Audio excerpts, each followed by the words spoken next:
Welcome to Balls and Brews. Cheers, boys. Pod 20. Cheers. Pod 20. I'm Trevor. This is Zach. Chuck, what are we drinking? That's good. That is good, isn't it? It's strong. It's called Cali Squeeze. It's funny that you say that it's Look at that strong. color. Well, strong flavor is what I'm Right, talking yes, about. the blood Of orange. the blood So orange. this is the blood orange edition. Cali Squeeze comes in. They do it in tangerine and lemon as well. It's Kind of from classic our looking friends can. at Firestone Walker. They're based out of Paso Robles, California. It's like Northern California. Really beautiful country actually over there. The Paso Robles is not a big city. It's kind of a little passerby thing, but the brewery is pretty sweet. I actually did get to visit it one time driving by it. Anyway, drinks at 5%. It's an ale. It's a heavy. This is a wheat with a little bit of blood orange influence. That's what I thought too. Yeah. So It's very delicious. yeah. So watch out because Zach's gonna pour another beer in about 10 to 15 minutes at most, if that. So It's a light beer. So it's you can drink very quick. drinkable. Firestone 5% is Yeah. gonna run right through us. We might All day have to drinker. All day. might have to edit out some potty breaks later. I'm not quite sure. All day drinker. Right, But boys? I have also tried the lemon. I didn't get to try the tangerine, but both. How was the lemon? It was very good. And well, because lemon pairs very Right. well with Hefeweizen to begin Yeah, with. that's what I was So, thinking. Yeah, no, they knocked this one out the park. Cool. Nice, easy drinker, but not like doesn't have that like it's a summer kind of beer. It's definitely a summer brewski. It is, though. It's It hanging out is. the lake kind of drinking beer. Yep. So talking about hanging out the lake drinking beers, or anywhere drinking beers. When you go to the store and get a beer, whether it's in a can like we just showed you with the with the Cali Squeeze, or in a bottle like we've had on others, when you get home and you have that beer, do you pour it in a cup, a glass or whatever, or do you drink it from the bottle or can? You want to start this off, Chuck? Beer snob, loud and proud, baby. That's 100% going in a glass. The only thing that isn't is maybe a seltzer.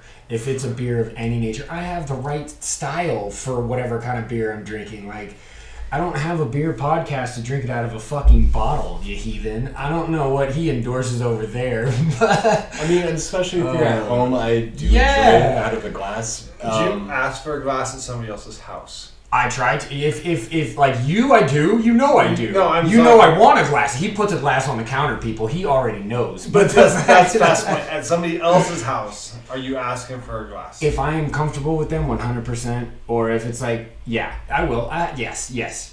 Glass if they don't have a beer glass. Are you pouring it in? Then I'll take one of these. I'll just a pint glass, whatever. Like just No, any- but if they don't have like a pint, like it's like a I'll regular. just shut up and take a regular glass. I'll drink beer out of mason jars or whatever. It really doesn't matter that much as long as it's glass, not plastic. Trev?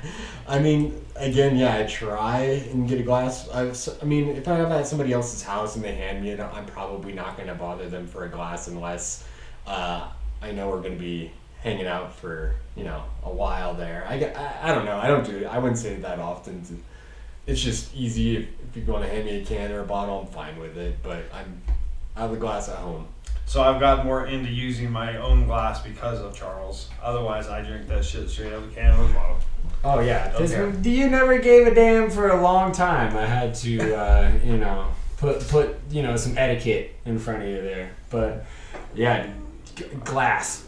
Save Okay. a glass. Okay. Wash a glass. Do what you got to do. Get in that kitchen. I know you got a glass somewhere. I got a lot of them. Let that beer open up. Oh, Enjoy it. absolutely. Enjoy it. Especially if you, okay, I guess if somebody just, so you brought over a half case of Coors Light to bring to Downey. Like that I'm not putting in a fucking glass. I'm not like, yo, let me get a fucking Coors Light in a glass. Yeah, I might put not water in it happening. and muddle it down.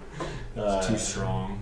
Don't even bother with the lager. Waste. All right. So All right, we got a lot going we got a lot on of this football week, talk you guys. to Just do. a whole shitload of stuff actually popped right in our laps. We're going to talk Aaron first. So he takes a $35 million pay cut. It says that doesn't feel like this is a one-year hit thing. He's having a ton of fun. He's having a great training camp right now.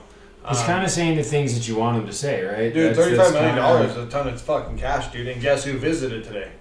Delvin Yeah. Cook did, yep. So that money got freed up. Got big free agent visiting. Everything's looking pretty good for the Jets. Dude, they signed Dalvin. I know that Brees has still got to come back from his injury, but that's a scary backfield. That's 100% scary. And then your third is Michael Carter, Yep. who's been decently proficient in his first 3 He's years. been a good number 2. Yeah, no, he's not clearly a 1, but he's a good spell guy. He can And catch I'm pretty and run. sure that we thought that they might be the better backfield in the East, only be to rival or only the Dolphins would give him any kind of rivalry there. The They just have Patriots so backfield much. and the Bills backfield and with Big Hines question getting mark. hurt in the jet ski accident, that makes their backfield even worse. So Yeah, no, if they get this deal done, that's a big push for the Jets to maybe win that division. That puts them pretty high up in that AFC. I mean, their first couple games are a fucking roller coaster, dude. They could start out like 2-4 or something. They got a tough schedule. Really Next big signing, Jay Herbert. What up, dude? Highest paid player in the NFL. 62.5. Cheers, brother. I'll cheers. Get to that money. Yeah, dude, he's hella good. Burrow coming up. I remember watching his first game when he played. When he after what's his name got robbed of that season. Tyrod Taylor, Yeah. Bro. Dude, he gets stuck with the needle in the wrong spot or whatever. Dude, watching Herbert throw that first touchdown was so beautiful. That 55-yard chuck, dude, he just chuck. Yeah, I mean, he reminds me of Allen in a way. He's that big quarterback with that big arm, and he can move. I love watching him play. So he gets a big deal.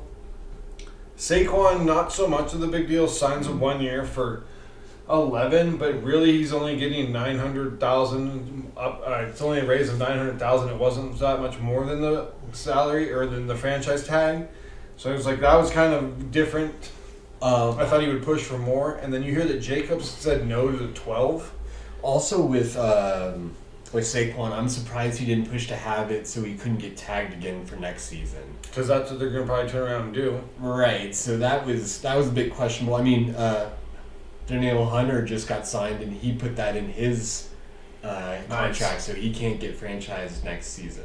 Oh, was this only a 1 year? 1 year deal. I know that Saquon was 20 as well. I don't like all of the talk coming out and then Saquon. I get it. I absolutely get it. And actually, the really shitty thing here in New York is that you also gave Logan Thomas a deal within the same time. So you gave Daniel Jones and Logan Thomas a deal. Andrew Thomas. Sorry. I am so sorry. Big Andrew time. Thomas, Big yeah. time. Big time, dude. 5-year, 117 and a half. And Makes then him one of the highest paid tackles, if not the highest paid. And then you're telling the guy who's been the face of your franchise for the last 4 years, yes, he's had his injury deals, like 2 and 2. He's had 2 good, 2 bad. right. So I mean, but still, like, I'm with you there. It seems like we've talked about it. The running backs are getting hit a little harder this season. a little, dude. And we know that how I goodness feel gracious. about what's his name, Daniel Jones' deal. I thought they should give him the first franchise tag. Nobody was going to match that 33 for him. Sure. And they should have given Barkley the better deal up front and not pissed and moaned through this whole thing. Yeah, and that's the other thing that I really find surprising is some of the running backs, like Saquon's the guy that should get that deal. He's one of those guys. He should at least be at like 14. And everybody's he's elite. He's elite. Yes, he Right? should be about 14. So I mean, I was listening to something earlier that explained the economics of the fact that, okay, in 2017 the average deal was for $12 million a year. That was high end. That's high end still. Yes. The cap has gone up 40% since then, and you can't find a couple more three. Tight ends are making more. The running There's back- a deal that just came out for Cole Kmet, who's caught like 2 touchdowns his entire career. Is getting paid better than Saquon. It's a crime. Yeah. It's a highway robbery, man. Their franchise tag money has moved the least in the last so many years. It went whatever. down. Yes, it went You know, down. it's the It's first the first time time and that's only ever happened. ever. Yeah, I mean, I feel bad for these guys. Like you got to find a way to incentivize that position. It's supply and demand, though. They're everywhere, right? That's the thing. You can find them. Still, though, he's not been. He's that not just everywhere back. Right? No, he's just not a scrub. He's not No. just a third down guy. Either is or a- Jacobs, either is Jacobs ain't even in Taylor. those. He gone. Even Jacobs Dalvin is Cook. like, he might pull a levy on him. I don't Well, think he's going to report. He said the report was that he got offered $12 million and whatever the contract was going to be would have made him the 4th highest paid running back. Well, so now he can't do that though because now he's locked in, right? Or they can only negotiate above. Like, They can only do the 1 year? I thought this was weird. Explain this to me. I thought once it was locked in, there's no negotiation on the franchise tag, right? But Saquon negotiated the $900,000 incentives. If you sign, you can re-sign. They didn't sign those tags. Those tags were given to them. Right. They didn't sign them. Right. You can restructure a tag. Yeah. Interesting.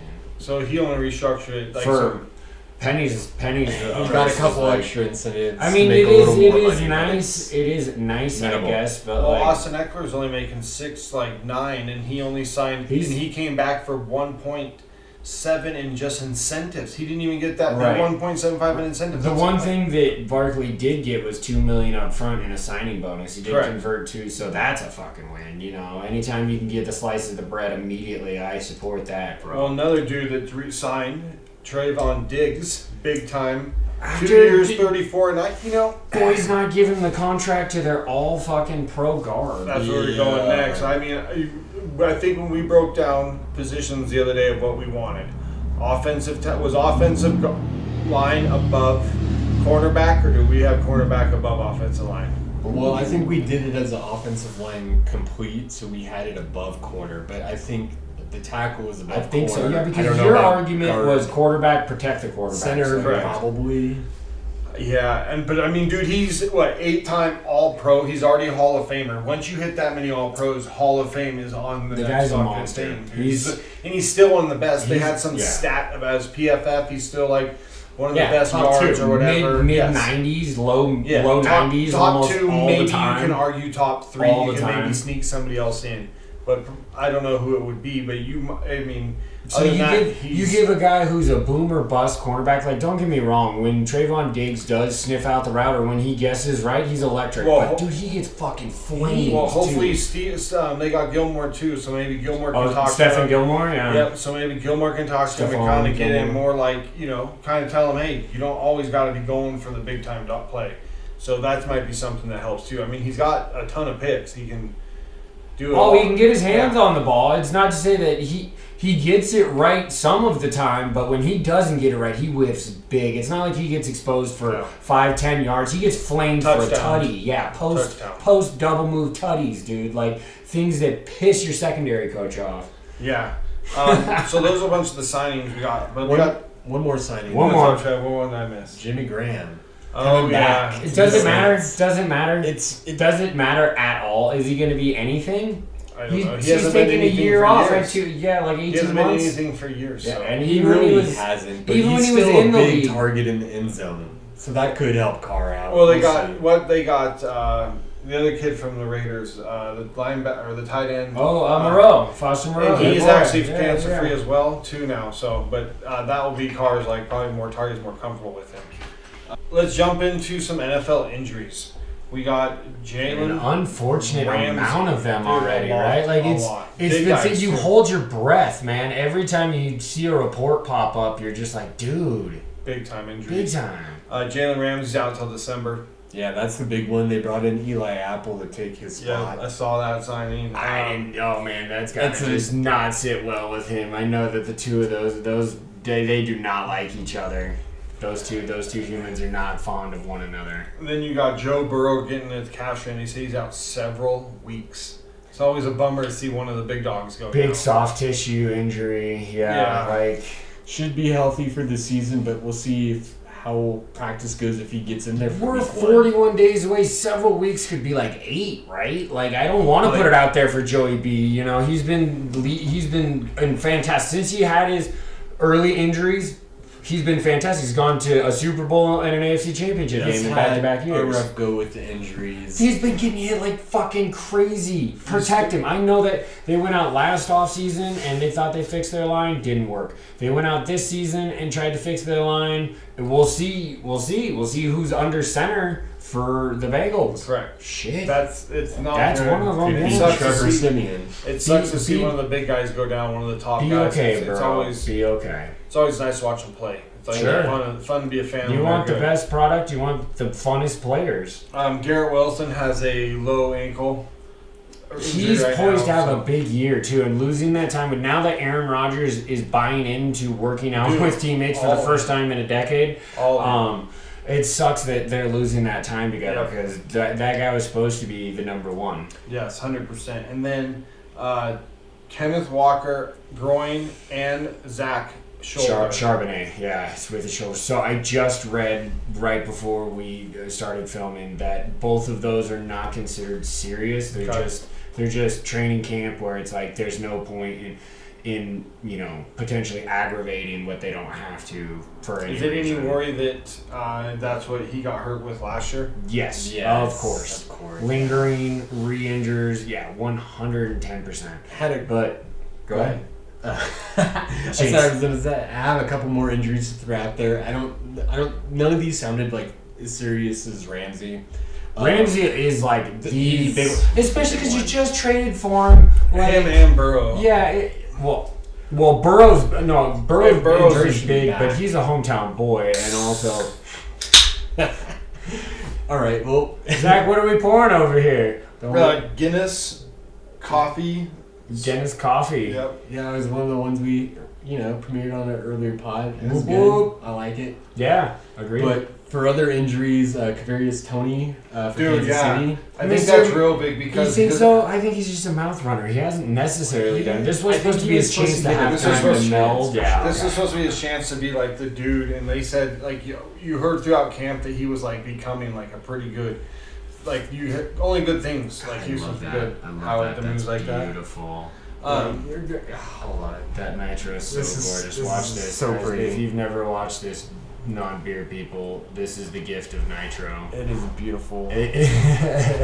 Now the only thing you have to be careful of is it'll go flat. Yes. Very fast. Nitro beers are delicious for about 7 to 10 minutes. But it's delicious. Oh yeah. It is a bum seeing these guys go down. Training camp, man. We're 3, 4, 5 practices in. You got another injury? I got two more. Dos so, más. The Cowboys safety D. Wilson. He really? also got hurt. I didn't hear that. Okay. And that sucks. The Bucks rookie Cansey. No way. He got hurt. Dude, that sucks. We were high on him going into the draft. Yeah. That's guys. I mean, okay. Real quick, it's not a sidebar because it's a conversation based off of this. What can the NFL do to limit these? We're not even talking contact. Yes, I want to hear it. We're not talking, huh? I'm just saying, hands up. Oh yeah. First, grass. They got to fix the field. Everything's grass. Yeah, they can do it. Sure, why not? They're worth $1 trillion. They can have grass wherever the fuck they want. Why are we risking some of the injuries we have with some of the turf fields that are just so horrible? It just doesn't make sense. I agree, 100%. Also, I don't know, like you didn't. I think some of the soft tissue, or some of these guys not working hard, and sometimes it's just bad luck. A lot of times it's just bad luck. The human body is an anomaly, dude. You can watch a guy run through 7 dudes, bop, bop, bop, get hit in his knees, his ass, his back, his face, and he doesn't go down, and he scores a touchdown, and he's fine. And then a guy gets, like, just a little, and doesn't even get hit. Yeah, or exactly. Burrow's just hanging out in the backfield. Quarterbacks are not designed, they're not touched. That didn't look good, man. He didn't put any weight on it after. I know. The video was not. On the brighter side of injuries, though, that Garner Johnson for Detroit now, right? It seems like that's not as serious as it. Thank goodness. He got carted off too. Yeah, so that was a little worrisome. Gosh darn it, man! Everybody get right now. That's got to be the most frustrating thing too, with the season so close. Yeah. Also, Jonathan Taylor requesting a trade. He wants out of Indy. Is this just because they've said that they're not going to pay him? This has got to be directly tied to his worth or his wealth, right? I think so. I think that's part of it. Irsay is making part of it. Yes. That guy is he an idiot? Yes. I'm pretty sure he's an idiot. Yeah, he would not be one of the owners that I would want. He's got to be on the bottom list. If we did an owner draft, he would be in the lower end. He'd be in the lower end of like where owners probably would be. Yeah. I mean, he's not Dan Snyder, but he's kind of an idiot. He's had a rough history himself. Like, I'm very surprised the NFL hasn't disciplined him in other ways as well. Correct. But, yeah. Also, we had Sonny Michel retired, so we're talking with running backs. We got a lot of running back talk today. Our fandom is going to be about running backs too, so running backs, trying to bring him back in the fandom though, not talking shit about him in the fandom. Sony Michel actually was on like it 2 or 3 of the last 7? He was a sneaky good back there for me. He got at least 2 rings, I think 3. Yeah, no, he got 2. He got 2 rings. Yeah, he got one with the Pats, one played. with the Pats, and one with the Rams. I love watching him play at Georgia. Yeah, I thought he was going to be so awesome. Chubb, right? Yep, I thought he was going to be so awesome. Yeah, Chubb and Michelle were the 1-2 in Georgia. Chubb, did you see that squat video? Yeah, 600 pounds. That bar's like that bar looks like it's gonna snap. Well, no, it's designed. Yeah, it's designed. I know, but it's so bent. Right? Yeah, no, it actually. Dude, I don't want. I'm not shitting on that. 600 pounds is a fucking manimal movement, but for a running back. For it to be lower, that actually takes pressure off. It makes a lot of fucking sense. It's less pressure on the center of the neck, which is why it's so wide and it drops down so that you can utilize so many other body parts. Like, it's smart, and it's still a 600-pound squat. Like, it's fucking. That's all of us combined. We sat on his shoulders and he squatted us. 100%. Fucking crazy, dude. That's what I'm saying. The best athletes in the world play in the NFL, dude. Last NFL thing, Sean Payton, or no, maybe not last. Sean Payton slamming Hackett, and then the Jets stand back up for him. Dude, where do you guys on the comments? I love this. I love this so fucking much. You never hear coaches say that shit. This is the fucking WWE. Dude, Sean Payton just comes out, dude. Firing. Yeah, he's still playing that Fox analyst role, I guess. But I think it's great. I think all sides win. Everybody wins here. There's nobody loses because they play week 5. Yeah, no. Week 5, everybody's gonna be amped up for that. That's just a build. This is just then the WWE. He just ran a promo. Is all he did. He just cut a heel promo. That's all that happened. I mean, for those of you who are not aware of, how the WWE stages, everybody knows that the NFL's scripted, so we might as well just get out in front of it now. But I mean, that's a bullshit fucking take. Alright, Joe, throw me a couple more. Okay, so, wait, I want to continue talking. I don't want to end this topic. I like the topic. I think that the Sean Payton thing was cool. I like how he called him out, but he did also call out his bosses too. He called out the GM that's still there, and called out the ownership. Wow. The GM and stood up didn't for make us. that movement though. I thought, right? He just called him out about what that's happening. I mean, he went over what was going on in weight rooms. I mean, Sean Payton kind of went fire to fire. This was planned. This was strategic. This is everybody getting in the building. Payton talking to his team. His shit's not gonna fly like it did last season.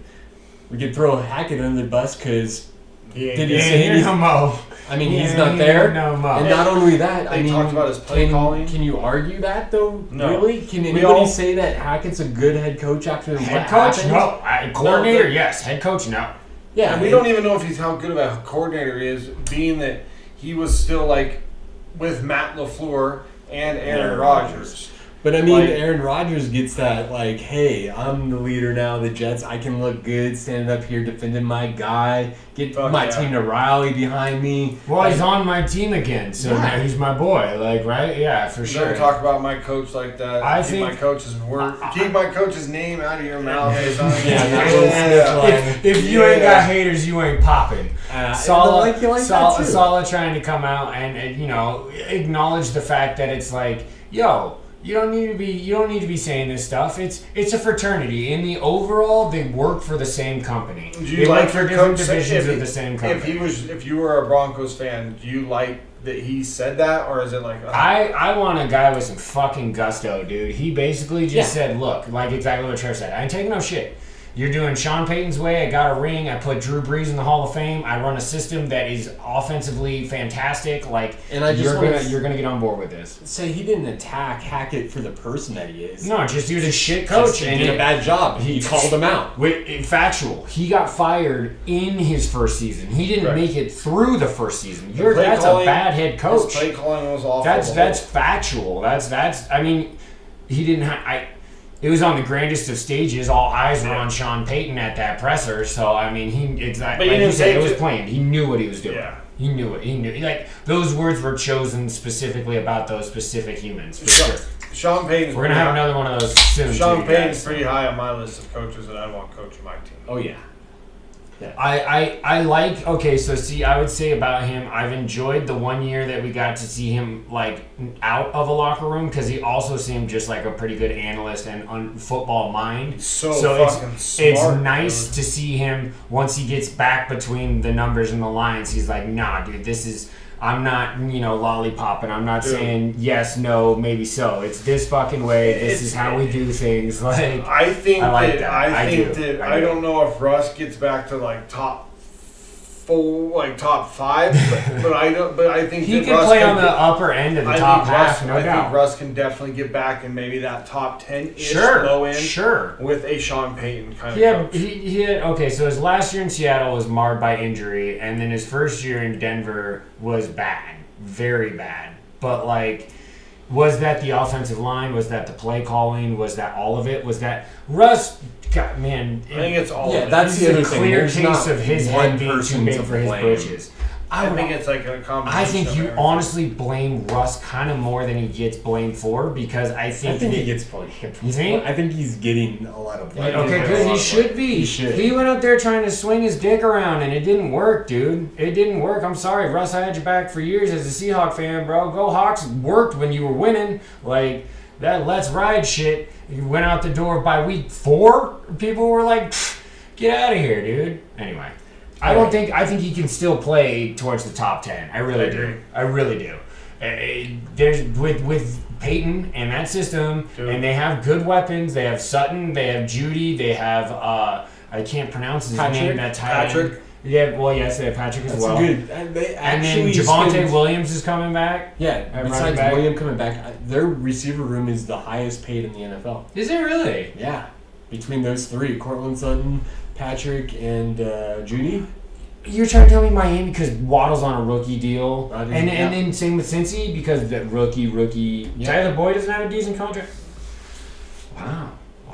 They That's what I basically heard. said that they don't have money for Higgins though. He's gonna hit the market or he's gonna get traded for. They Yeah, basically probably. already came out and said that. I don't know if he'll get traded for. I think you're going to be in too much of a run. He's going to end up hitting the market. You're not trading him. I don't know if you're. But why unless not you're- if you can get assets for him and they kind of already know that he's not. Yeah, gonna but he's be like the going to be a following year. component of winning you a Super Bowl. You're not getting Value out of it, but I don't think you. I think so you push for the 1 year in trade of potential future years. Yeah, and maybe you franchise tag him one more time or something. I don't know. Maybe the cap goes up enough or something happens. You move money around. You can keep them both. Okay. In other NFL news, Trev, what you got, home? So just to quickly wrap up what we had for the first segment with the NFL, Zeke visits the Pats. Yes. Since it seems like they're not going to get Cook, they're still looking to add to that backfield. Because Ramondre Stevenson, they lost Damian Harris. He went to Buffalo. Yep. So they really have Dude. Ramondre, who's good, but they Can don't. we all agree that we all want Cook to play for the Bills? I think he's going to play for the Jets though. I know. He's I really 100%. want him. That's the other big visit this weekend. He's going to sign with the Jets tomorrow. I mean, Tomorrow. after making all that room, it seems That's 100% what they did. Aaron specifically said, look, dude, I make so much fucking money elsewhere as well as the NFL. Like, $35 million is a shit giving ton them that of money. discount double check. Yeah, exactly. But he knows. Here's the thing. This is what he's That doing. was one of the great he's ones right he's there. sacrificing money right now for a potential legacy move. Well, 'cause if think they if he go wins- to the Super Bowl and he can get number 2, On the two thought, two different teams. yes, the thought of Rodgers changes completely. Like he's He already makes that money back. Yeah, well, Well, then he jumps up into the conversation. the conversation. The conversation. He's up with the Elways. It's a legacy He's up move. with the That's Elways. That's at 100% that what it has to be, right? Like, there's no other. Because, yes. In a way, I respect it because since he has so much money in other avenues, like $35 million is so much fucking money. But when you have $500 million, is $35 million more. When you like your legacy, when it is strictly tied Right. to winning football games, like it's not like Jeff Bezos or whatever who just No. owns the capitalistic machine. It's Brady, Like, Montana 1-2, and then it's like Peyton, and then Elway, And then there's other people. Elway's 4? You don't have Elway that high? I have Elway pretty high. I have them pretty high. We're not going to get into this. You get right Rodgers. now, Rodgers now jumps, I think, up into that. With that's what I'm saying. His wins legacy moves immediately. It makes him from like the lower end of the 10, wherever you want, or out wherever you want him now, to like it puts him way the up. precipice of the Mount Rushmore. Correct. Not necessarily there, but it's like it puts him in he's sniffing. It puts him in the he's area. He's sniffing for sure. He's got the fumes. Yes. Like. You know, So yeah, and it sucks that dudes like Di Marino only got to one and never got back. Won it. Yeah, because right. I think if he had 2, dude, he'd be up. You could argue that he's up at like 3 above Peyton the way that he like threw the ball around the yard. Especially at the time that throwing wasn't the thing to do. Just the quarterback position is the one position. Last best pop, you guys, for this first segment. Yeah, get it, Chelsea. Pop. Quarterback position is one of the only positions that we hold winning Super Bowls or championships against or for records. You as an offensive lineman, you don't get a record next to your name. You can go and find it. You can go to like a football reference or something. But when it comes to quarterbacks, you are directly tied to win-loss. That is the ultimate. The big games. Any of them. Just anything. Namath has like only fucking 500. Namath is the falsest Hall of Famer of all time. Threw more picks than he did touchdowns. He won the big. He had one iconic moment, got him into the Hall. Yeah, Super Bowl 3. No, that's not pretty much that. That's the truth. Yeah. Okay. But yeah. Joe Willie been hanging on for desperation. It's why he's still around in the NFL. He's like, if you're gonna keep me relevant, you guys, I'll wear my fur coat and flip a drunk ass coin. Trev, what do we got in college football? 2 big things I think. Oh man, in college football. Real quick, college football touch. This is true. So Colorado came pre-approved to the Big 12. They were approved before they were even put in to transfer to the conference. Pac-12 is fucking history. Yeah, when's Oregon and Washington leaving? If they don't leave, when is the Mountain West going into the Pac-12? We got to expect at this point. Like we were talking off camera, Boise State's football team is great. But they're not great in all the other sports, so Pac-12 hasn't offered it because they need the San Diego States who have good basketball, baseball, and they're football. Pretty top tier. Dude, they're pretty good. And then you get the Fresno State's probably the next team they offer, and then probably Boise for football. Maybe they leave the Boise. You know how sometimes football teams go into one conference and basketball's in another? That's weird, but I mean, I think that's the first thought, the Mountain West, just because of the location, but I think it's also a possibility that with the way that the Pac-12 was handled, that it becomes maybe the biggest conference and then combined with maybe even the Big 12. Oh, I like that. Super conference. They're just like, fuck this. We're sick of getting pilfered. Well, think about the Big 12. Let's get into that. The Big 12 has no Oklahoma. Hold on real quick. We're going to give a cheers because we now all have beers again. Cheers. But for real, like, you have the SEC obviously in front. The Big Ten's right there.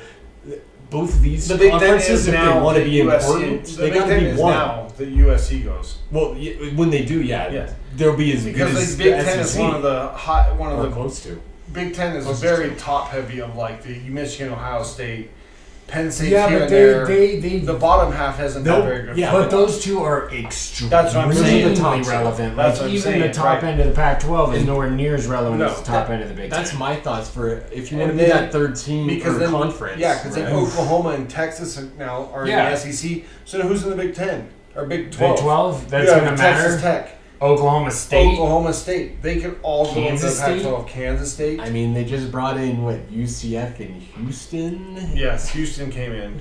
Into the Big 12. Yes.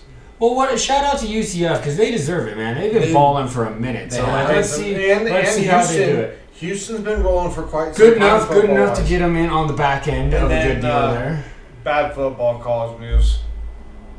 Harbaugh. I mean, the NCAA gave him a 4-game suspension. Not that anybody really thinks it's going to matter because they're cupcake 4 games. Cupcake! So they should have the talent to just power through. Recruiting violation, correct? Or no, he lied about. It was because he lied to the NCAA is why they're. Who doesn't? Raise your hand if you lie to the NCAA. Let's go. We're about honesty while we laugh. Oh, that's the table, y'all. Other than that, let's jump right into the NBA. There's some Huge. small NBA talk. Oh, you think he's huge? Huge contract. James kind of a small guy. Oh, Huge we can't- contract. Buzzword Chuck. 304 Jalen Jalen Brown. That's ridiculous. It I is. was in Okay, support so- of signing him, but he can't dribble with his left. Look at his height. Correct. He is not. He has the mentality of a 1, but is clearly a 2. Just like Chuck said, he had a hard time bringing ball up court. When he's cold, he's fucking cold. And I don't think he drives enough. And then you give him the big time contract, so you're gonna give Jalen 330 because Jalen's better or Jason's better. Tatum's a better basketball player. I think he doesn't quite have the killer instinct that I want necessarily. But he's a better ball player than him. What's your guys' thoughts on this crazy contract? I don't know even what that says for the future of the Celtics, right? How do you even justify giving another player a max deal then? Jason Tatum has to be stoked for Jalen. In the new but, CBA, you can only really have 2. It's hard to have 3 with the way they worked it. So sorry, Chuck. Go. Yeah, Yeah. no, So that's that great would be your knowledge, 2. but I'm just you can have 2 supermax deals and still make it work. It's like what the Lakers did this year, where you have James and Davis, and then you have like And a whole cast of you have somebody's then that that's are what the making a NBA tried to difference. do with the new CBA was try to make it like that. They don't want the super teams, which thank you. Fucking hated that shit. He wasn't But the yeah, your only thoughts. one. Oh, go ahead. No, that was that. I mean, yeah, it seems like, with the TV money going up, all the contracts are going to start getting heavier. So, to keep him with Tatum and with him getting that extra money, making the All NBA team. Yeah. Right, that's That exactly. kind of worked out for the Celtics. Sure. So, question: do you think that they sign them both and trade one of them? I think the one Because they're gonna have to sign Tatum. I think the one you would trade would be Brown? Brown. Right. I've been on that move trying to move him for Dame. Well, I think the But- whole thing there too is Brown seems like the guy that might want to go. He wants to go be the dude. He doesn't necessarily want to be a Batman, or he doesn't want to be a Robin. But I don't know if he can be a Batman. I think he's just got to be a really good Robin. I don't know if he can. Chuck just said it. He couldn't dribble with his left. He turned the ball over so much in that last series. Oh my god, it was awful. It was hideous. Like Yes. when he got the ball, you were just like, he was not. And then Tatum went pretty damn cold Well, most Tatum of those got series. hurt. He Yeah. had like 1 or 2 good games leading up to that series, That's why I and need then Tatum to be like a killer, and he's not. killer. Bag though, he got the bag though. Dude, And then what that's the the last trouble. note on the NBA is this is stupid. Okay, I'm gonna after a month of news coming out that Damian Lillard wants to be traded to the Heat, the NBA comes out and drops this to his publicist or his agent. Hey, don't just go out and No, say sent he it. only No, he wants to sent go it to to all Miami. 32 teams. He sent a memo Right. to all 32 Yeah, like- teams saying you can trade for whoever you want, and they have to fulfill their contract. Otherwise, they could be fined, suspended, yada yada yada.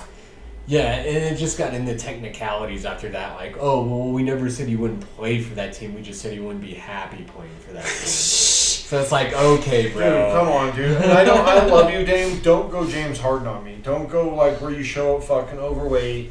Now, we I don't talked think you about can do Harden. that, dude. We talked about I Harden don't last know if week. Damian Dame's Lillard cool. could ever do that. That guy's fucking metabolism is insane. I would really like to I see don't him think get on a he's that winner. guy. I really would like to see him get on a winner. Yeah. It really. But you can't just say Miami. And I think we've hit this note a ton. But you can't say Miami. Here's the fact of the matter. If you request his trade, you're lucky if you get dealt to a fucking another winner. Most of the time you get dealt to a lesser team with assets that they're trying to move you for. Like, and even if you are a veteran or somebody who's well respected in the league, if you don't have a no trade clause, your team has the right to trade you to whomever. Like, you can say I want to go to Miami. That's cool, Dame. Like, now that you've officially, we've talked about this. Get the best deal for the trade. Get the or keep him in Portland. Don't move him if you don't have to. Like, I know he's upset or whatever, but like, he's gonna play ball too. He's not gonna sit out a season. I sure hope not. No, I don't see that happening. So, Dame's got too much pride. He said what he needed to say. He's going to hope that the organization moves him to where he wants to go. If they don't, then it is what it is. Like, I'm sorry. Like, I'm over the idea, like, player control, like, in the sense that No, dude, you signed your contract. That's where you controlled your life right there. Is when you inked that deal. You said all this money and all these years I'm going to work for you. So if within the bylaws the rules are, hey, if we find a trade partner, like we can move you.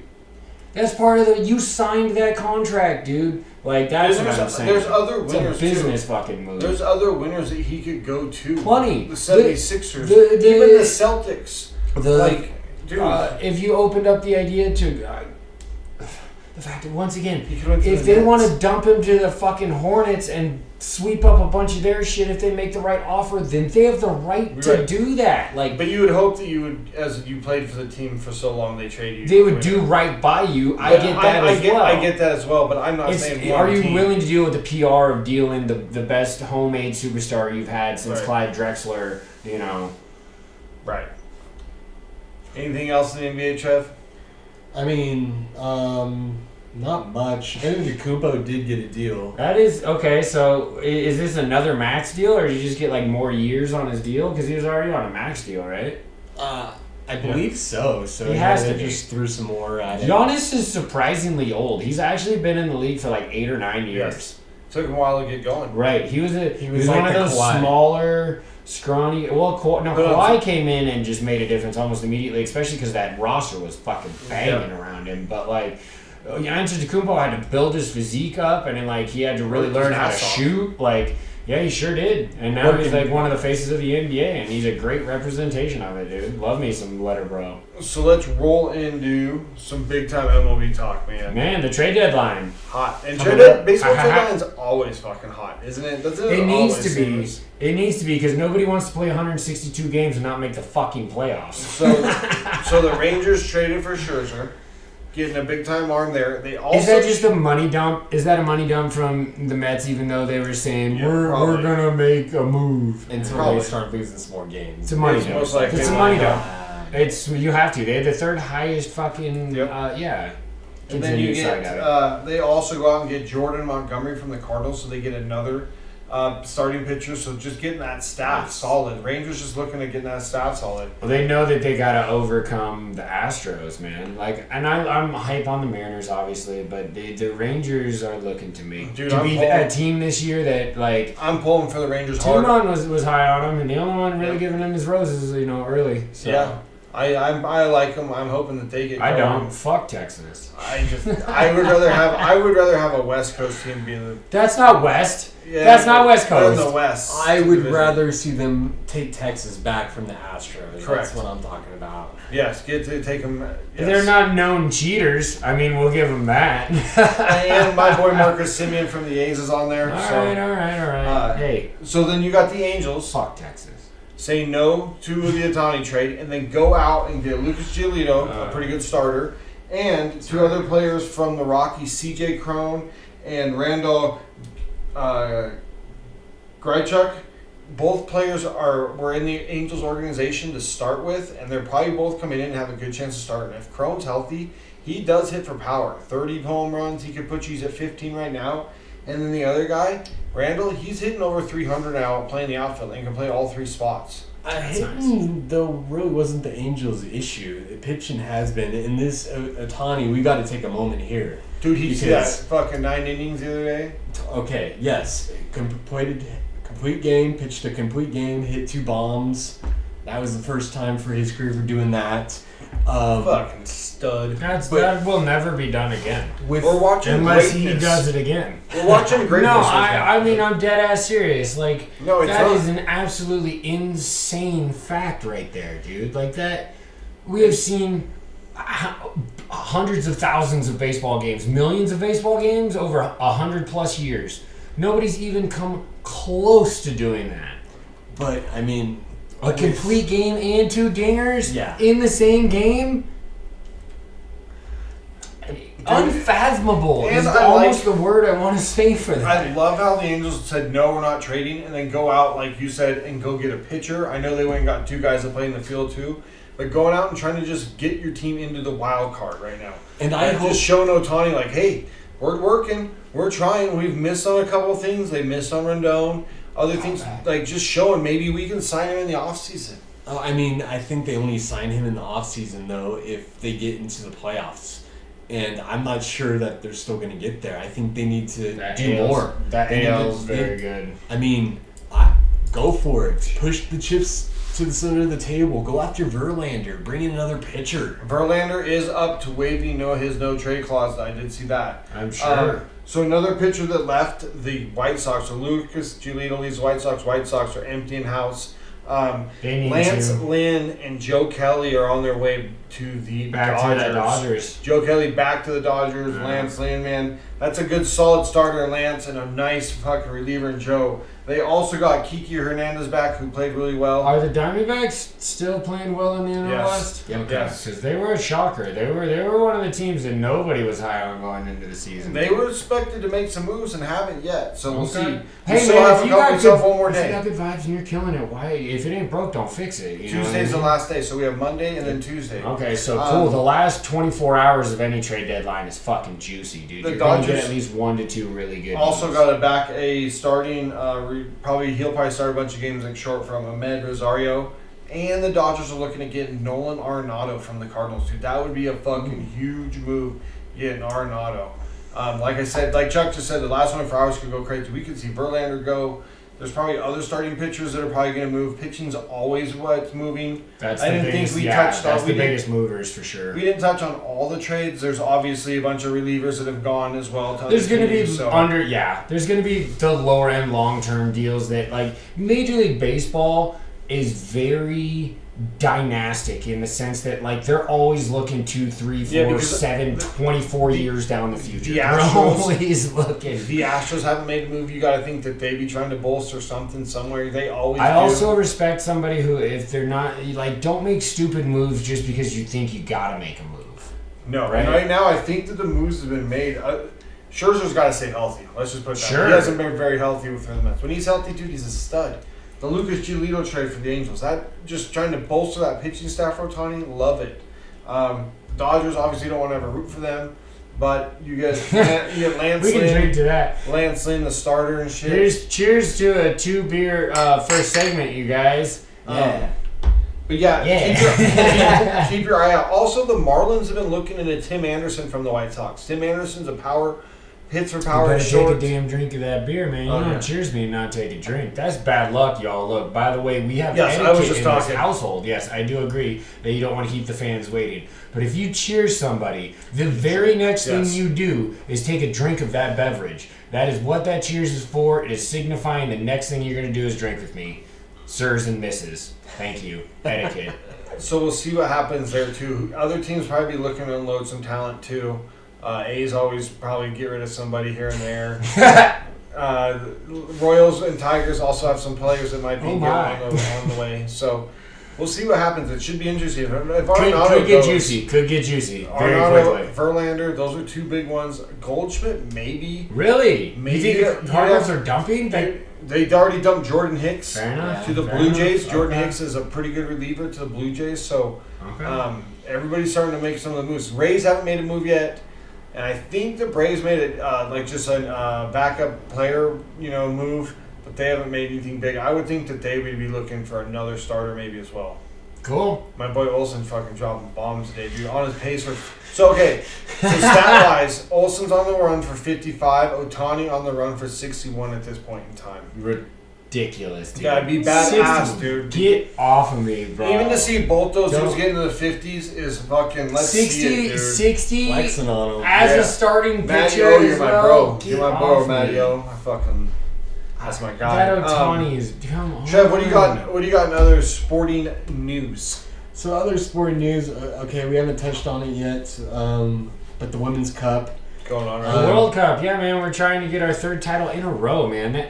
In anything that's impressive, especially in a tournament that's every 4 fucking years. Correct. That means they're trying to get it's 12 years between their first and potentially their 3rd, right? Correct. 4, 8, 12. That's crazy. That's crazy. Dominance. Yeah, so that's going on. It ends August 20th, so keep your eye out. So we're not on to like the crazy deep matches. I think they're almost around. Are we in knockout round? No, not yet. I think we're around to 16, so I think it is knockout. So 16 is round. Yes, is knockout. Okay, so we're knockout rounds. So let's go, Team USA. I'm about it. Also for boxing, Terrence Crawford defeats Earl Spence Jr. the other day. There you go. That was a big boxing match. One of the bigger ones. Dude, a lot of money in boxing, even though it's not as hyped as It's just a more of a betting sport now than it is like a watching sport. It's not. Well, it's UFC has taken over that whole. In combat sports, for sure, for the general audience, or like I know I've watched several UFC pay-per-views. But I don't remember last time I paid to watch boxing. When was there a big name in boxing? Like you got Triple G. The Deontay Wilder, Tyson Fury fight was probably the last big seller for like boxing to the casual fan. Kind of. We were doing multiple things. I think that UFC more people want to see. You want to touch on any of that UFC that happened? Yeah, man. Gaethje takes down Poirier for the title for the strap last night.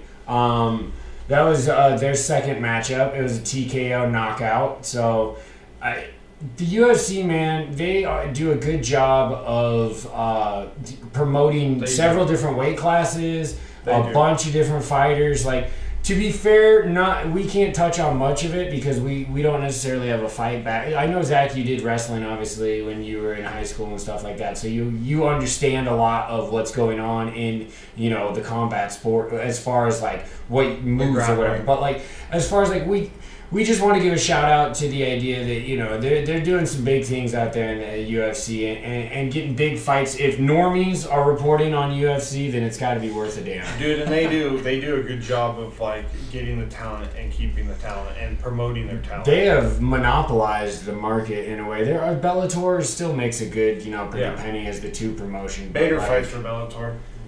Ryan Bader's. Yeah, I'm aware he was a two-strap holder there for a good while. Yeah. He went in there and he destroyed. He kind of got a little ran out of the UFC, but he was killing Bellator. But anyway, good job for Justin Gaethje. Getting your strap back. That's fucking. Or the bad motherfuckers for the BMF. Is that what they call themselves? Yeah. Well, no, the UFC just created a belt, is what they did. Diaz brother was the first one to win it. I forget if it was Nate or Nick, but. BMF, you can bad motherfucker, right? That's what it has to stand for. They won't say that because, whatever. But there you go. This is a UFC update real quick. Other sports, gotta mention Mbappe. Turning down that big Saudi money. Dude, that's huge money. 400 billion, right? No, 1 million, but yeah. It was a 1-year contract for over $777 million. What does that even mean? It means, hey, we're gonna pay you a whole lot of money so we can get this. And then he's like, nah, I'm good. I've made a lot of money. I like where I am at. I want to compete at the highest level. And I'm not here just for the money because he understands that within the realm. Yes, absolutely. In the realm of football, that move would not be respected in the slightest. Even if he went out there for the year, grabbed the cash, came back to the EPL, it would not be kosher. It just wouldn't, dude. You wouldn't be accepted back. It just would be like, really, bro? Huh? Yeah, I guess maybe so. People, I like it too. We've been over this with Liv, but now Liv's fucking joined the PGA. Which you still haven't got all the answers on that too, because you still see articles about. Liv told us we're still going. We're not done. So I don't know. They haven't really hit the structure on what's really happening. Really? I guess that that was such a weird like bombshell of a story, and then sure you haven't heard any follow up from that since the whole merger, right? Right. And then you really haven't heard anything. It's been kind of they've had the Senate hearings. But nothing's really come from that. Like, so I don't know. I just don't like it, dude. Let's be real. This is just the Saudis trying to work their way into anything that's popular within, They have the money to throw at it, so they're trying to get in. They sure do. 100%. It's a dangerous market, man. Good job, Mbappe. Yeah, I appreciate that. Good job, for real. That's standing up for morality, for 100%. Knowing that it doesn't build your legacy in the right direction. No, not at all. No. And he's going to get $70 million from PSG, right? Or is it Milan? Which one is he signing with? I don't know.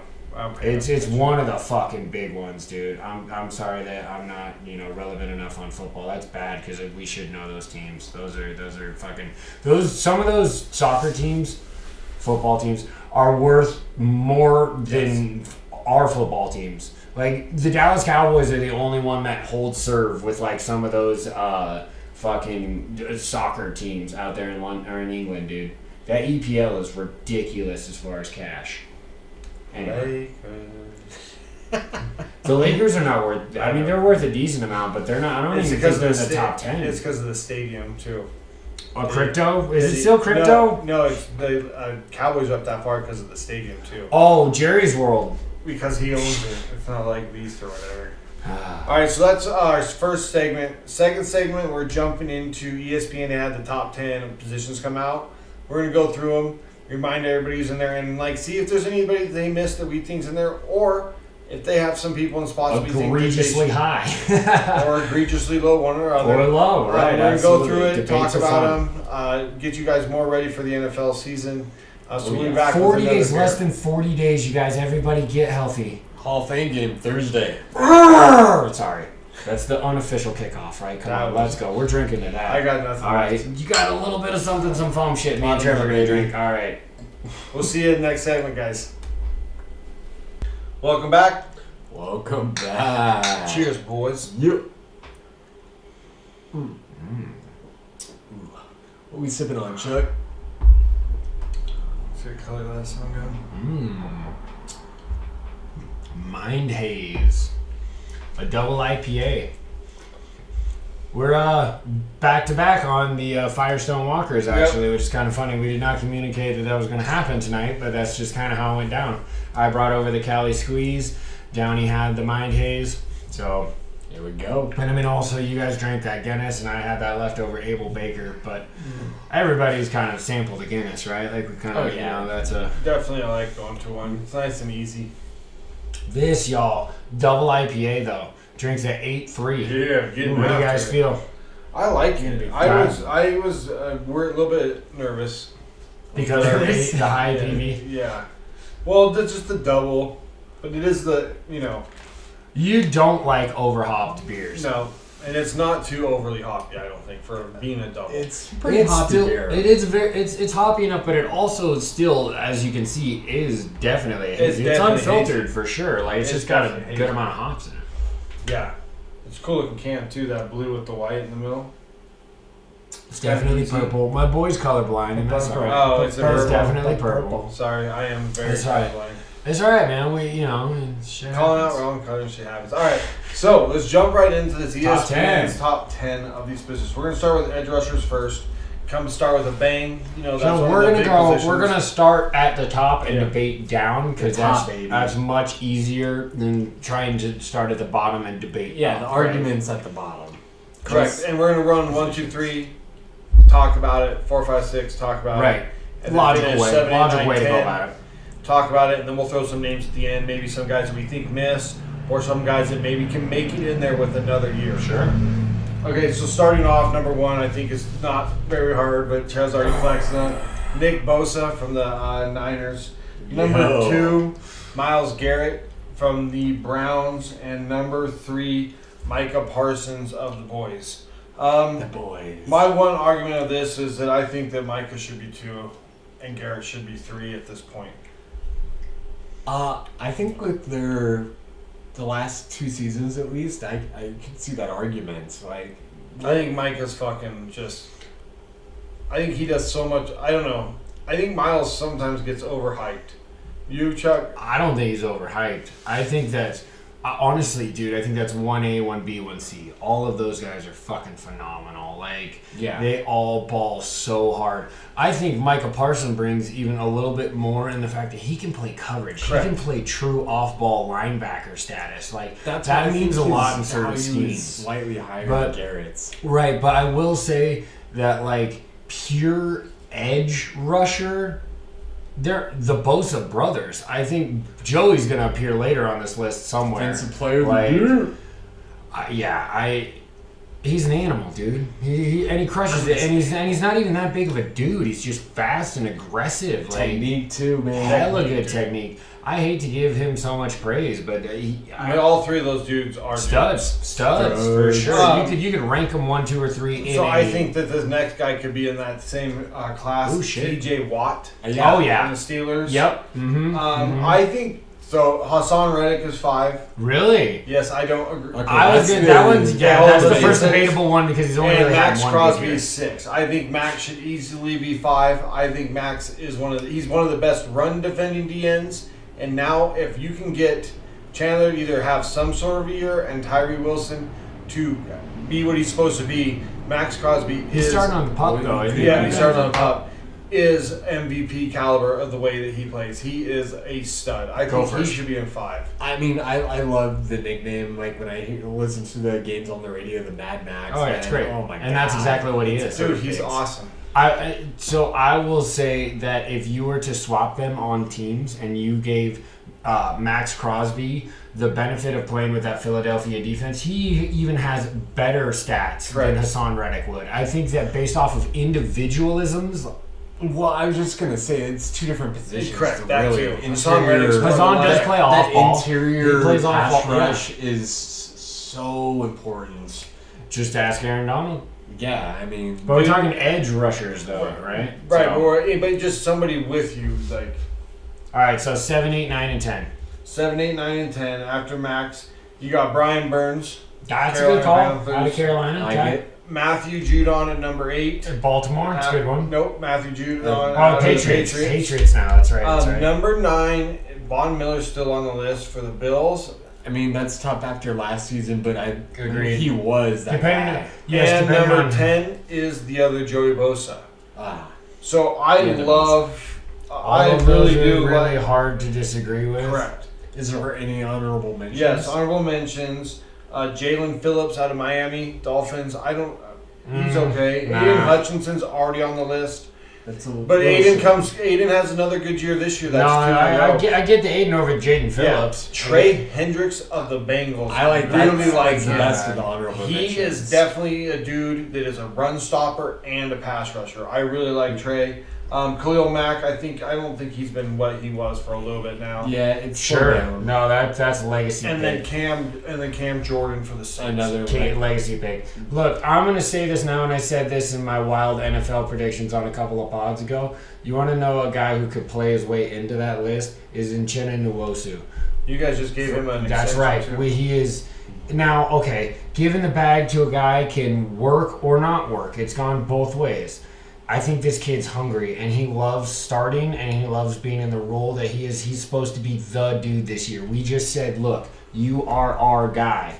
LA bailed on you. Here's the money that you deserve. Go get us sacks. It will be. It's. I want to say Chenna's going to be 13, 14 sacks this year. I think there could be guys that come into this conversation and fall out of this conversation very easily. Sure. Depending on like what you said, just even on having a partner like I was saying for Crosby. Hassan Reddick has got tons of dudes. That's why he's up so high. That Philly defense is stacked from top to bottom. You get some of these other guys, maybe get some partners, and then we can start having, guys fall off or come back on. Sure. So it's scheme and team. It's the ultimate team game. Let's not kid. The argument is that Max Crosby is probably the better edge player overall, but you put Hassan Reddick because he's impactful on a team that makes a huge fucking difference. And he had huge stats last year. He did. And Chase Young was supposed to be one of those guys. Yes. Sweat. He's coming back. Sweat was one of the honorable mentions in like when they don't show the picture, but I didn't get. They got like 7 more. I didn't read all of them, but he was one of the dudes. But Chandler Jones was on that list too. But Chandler Jones wasn't very good last year. He was not very good last year. So legacy picks. A lot of these just names that have been the dude before. Yeah. But we had some good ones get drafted. To Trayvon Walker start making his way. We saw Aiden Hutchinson. Well, yeah, honorable mention one. So boom, you get 2 good years. Them youngins, that might get you in there. Sure, right. Sure. Let's jump into the cornerbacks. Ooh, I probably might have something to say about a couple of these. Okay. Let's go. Number 1, Patrick Surtain. 2, Denver Broncos. Number 2. He's number 1 is Surtain. Number 2 is Sauce, the Jets. And number 3 is Jalen Ramsey. Damn. I don't think Surtain is do you think Surtain is the number one cornerback in the league right now? It talks about. I mean, I think it's hard to say that with the way Denver had, or the season that they had. Right, exactly. But it doesn't. It's not make a him the. They not only the put up best. 16.7 points per game. You don't win a lot of games when that's your average. Dude, Like I really like Sauce, especially working against Wilson. That's going to be so great to see in Hard Knocks. Like those two are going to just make Wilson each has other a high so ankle fucking or low think- ankle sprain. He ain't Yeah. gonna be I playing. think that. Oh, I mean, they still had. I maybe a think little Sauce bit of will be elevation one at next the year beginning. Okay. because of the only 1 year he can't be one. Sure, this year. sure, and it was I'm an still electric not- year. Yeah, All of those still seem they're very young talent. I appreciate that they're Jalen's getting up recognizing there. it. Well, Jalen's up there, yeah, and he's also now going in with knee surgery or what was yeah, it? knee. Was it knee? Meniscus, yeah, knee. Next, I might even like the Yeah. next one more than Jalen. Let's Just go. with recency. All right, 4, 5, all right. 6. So 4 is Jair Alexander, the Packers. Jair, Number solid 5 player. is Slay, the Darius Eagles. Slay, great And player. number 6 is Humphrey of the Ravens. Marlon Humphreys. Dude, Humphrey. He's getting a little old. He's But I getting a think little old, he too. was really good last year. He was really good last year. He was that Baltimore defense owes a lot to him for sure. But Slay, where do you guys? I mean, he's getting. Big play Slay, dude. He's getting a little older, a little slower. You got to get heady. You when like that Jair happens. more than you like Ramsey? I just think Ramsey's last couple seasons haven't been that great. And Jair he seems to stay Up solid. versus down. Yeah. Jair is coming into his stride where it seems like Ramsey Ramsey's is starting on the to down fade. slope. It's yeah. not a big fade. He's still easily one of the best corners. Yeah, 100%. No, you're not talking him out of the list. No, You're no. talking him out of top 5. You're just saying 3 is kind of, especially with this news that he's got a busted knee. Dude, that's big time. It is. Number 7 is Marshawn Lattimore of the Saints. He's still playing Solid. very high level. Yeah. Number 8, talked about him earlier in the show, Trayvon Diggs. They have him at 8. Number 9, Denzel Ward of the Browns. And There's no number love for my 10 boy, is there? is AJ Terrell. Hold on. Yeah, AJ where's Reek Terrell. at? Reek Woolen needs to be top 10. So Period. AJ Terrell being up there kind of surprised me a little bit. Other than That that, doesn't necessarily. He was a name down in Atlanta. He's been putting up good stats. Denzel Ward's one of those guys that might be working That's his a way guy that I'm off his surprised. list. Yeah. He might be coming off. Okay, so auto mentions. I got your guy, my guy. I called him before you.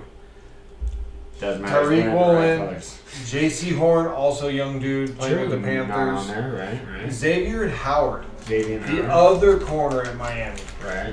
He's on there. Tre'Davious White of Buffalo. I like him a lot. I really do. I think he's a good corner. Snead of the Chiefs.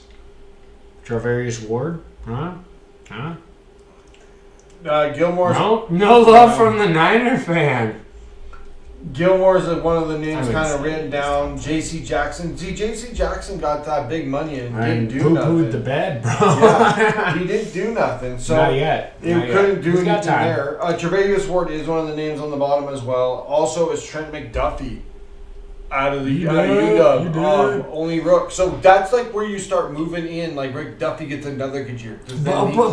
Sauce is a second-year player. He's considered the second best cornerback in the league. But that's because he did stuff that was unfathomable. If you look at Tariq Woolen's stats next to Sauce Gardner's, the only thing was that Tariq gave up 3 touchdowns, Sauce gave up 1. Now touchdowns are obviously a huge fucking defining factor. But completion percentage, I think lower. Tyreek's- Pass attempts, lower. Like, Good. Tyreek's a boss, y'all. Thank you for not sleeping on him. This should be stupid. I'm never sleeping on that dude. I'm gonna ride that guy forever. Look at this. I was telling people about him. Like, You don't were. shut. I You swear were. You gotta fucking You were. forgot, dude. You were like, I'm drafting him every mock. Every mock. Hey, and remember when PFF had that free mock draft? Remember when that was a thing? Yeah. It was nice and free I missed for years. Yeah. It was so When you could fun. do like 45 in a row with trades and all sorts of shit. Yeah, dude, Great. that was fucking cool. Posted a couple on Twitter. Yeah, and this year we'll be able to do one. Yep. Yeah. One. Jump day. into some offensive players right now. Let's go into the tight ends. Tight ends are such an up and coming position. I think if you have a dominant tight end, you are destined to have a good year because the people can't cover them. If you have a really good tight end, dude, You gotta feed him though too. Right. You gotta scheme him one way or another. Because most of the good tight ends are on all good teams, correct? Because you just can't cover them. Ravens, good. Like, the good tight ends are on good teams. Niners, good. KC, good. Yeah. So we'll go through them right here. KC, Travis Kelce, obviously number 1. He might be 1 through 10. Number 2. You can end the list there. Number 2 is Kittle. Number 3 is Mark Andrews. Can't really argue that. I think maybe you could argue Mark Andrews in front of Kittle if you wanted, but I don't think you can argue over Kels. No. I mean, I'm not going to argue that. Kelsey's TE1. He just has been. Mark Andrews could have a big year this year, not being able to double cover him with all those other weapons too. True. That is. And I'm very curious to see what the Baltimore Ravens are putting together up there. Are they not one of more of the curious teams? They should be. If right? you have not been paying attention to them, they've retooled with a lot of good young draft picks and signing Lamar, bringing in exactly. Yes. Monken out of Georgia, like. That's a very curious team. If I was a Baltimore fan, I'd be tingling the same way I am about my Seahawks. Number 4 is Dallas Goedert out of Philadelphia. What do you think, guys? I thought that was a little high. I don't know. It depends on who's behind him. Darren Waller's 5. That's pretty high for him, I would say. And TJ Hawkinson at 6. At 6? I'd put Hawkinson above Waller right now just because of health. I think if Waller wants to play, if Waller plays all games, dude, he's probably easily he could be in the question. Who at 4? You said Goddard? Yes. I think Hawkinson's is better than Goddard. And Hawkinson think, on a team that used him. Right. On the Lions, he wasn't. That's the whole thing. It is definitely the potential argument. Goddard does have the stats to back up that he's technically better than Hawkinson. He's had a full year now with Cousins and that offense. And that high-flying Minnesota offense. Yeah, so I think Hawkinson should be higher, and I think Goddard should be lower. Trev? I do agree, though. Waller could be top 3. Well, yeah, but being hurt, he could be over Andrews if he was healthy. If he could stay healthy. I agree with that. Talent is He's a monster. He's got to stay healthy. Anyway, what's your best ability? Availability. Get on the fucking field. Waller, teaser. We're going to do some fucking fantasy. We've been teasing this for a while. We're really going to get into some fantasy in the next couple of weeks, you guys. Yep. I'm going to give away too many things that I think, I like in fantasy. I play in a league with this guy. Yeah, our league's going to know all of what all of everything. It doesn't even matter. We're not going to be in good shape for that. I am very high on Darren Waller in this upcoming tight end market, where you can get him for like what he could potentially bring with Danny Dimes. Like if he stays healthy and that big body out there, oh my god, dude, he's amazing. But he's got 7 to 10 yards. Like I saw it, dude. When he was healthy, they're just gonna chew it down the field. 113 catches, 1,200 yards, and 7 touchdowns. Darren Waller. It could very well happen. This is another guy I think's a little too high. Kyle Pitts at 7. Too high, just athleticism. He boo-booed. I drafted him so high last year in my fantasy thinking that he was going to snag the balls. I was like, no way. Evan Ingram at the Jaguars. I think Evan Ingram has the potential to be up higher if he can keep going. I'm very high on that. Me too. The connection that he showed with Lawrence last year. When Lawrence started coming on. That's why he got that deal. That's why he got that deal. Pat Freiermuth. Dude, he made some good plays. He's a big guy at He can Steelers. ball. And number 10, Dawson Knox. So those are the 10. I like Freiermuth. I don't know if I like that 10. I don't either. And I don't know. I think Ingram can go way up. I think Knox. He might even get knocked off by the rookie. Yes. Oh, Kincaid? So too. Yes. Yeah, he very well could. He very well could. This is the one I think should have been at 10. Should have been Dalton Schultz. Yeah. Yes. Agreed. And then Njoku and Fant are on here. I think Fant, man, dude, I've wanted him to be. Man? Fant man. I want him to be a high ceiling, low floor. Dude. Sometimes he disappears. He's athletic as shit. When you get him the ball in the open field, he can work and he can run good routes. And hell, he can block pretty well too. But sometimes nothing.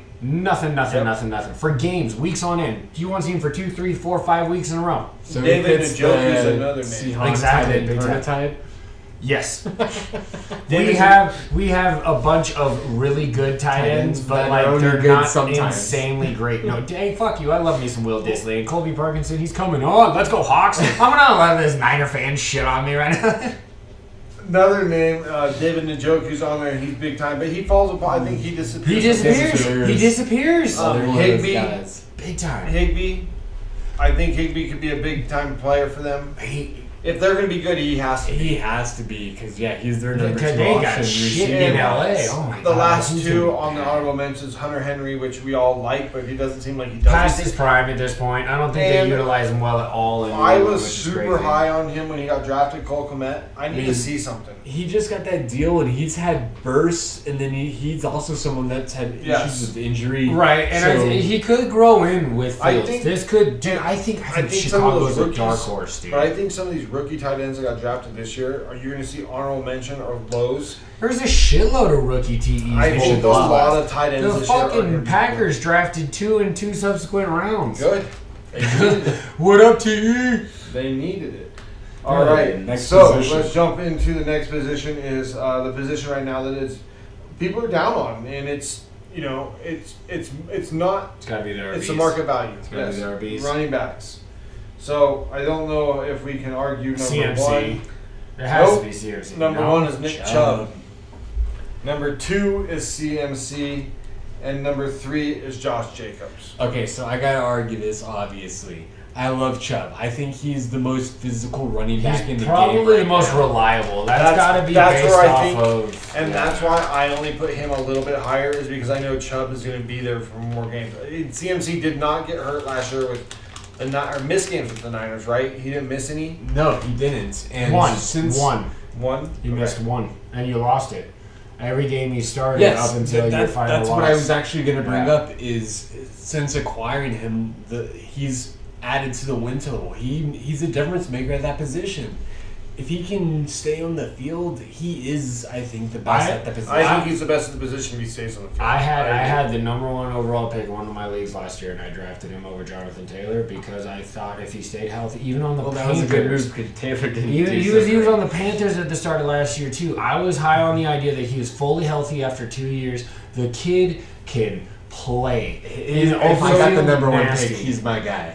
I It's mean, so it's fun to hard. watch. He is so good in every facet of the game. Like, okay, I've been so high on Nick Chubb too. He's been on my last 3 or 4 fantasy teams. I love me some Nick Chubb. He's a good long distance runner. He's good at the goal line. He can pass. Or, What do you guys catch. think He of the can- Jacobs at 3?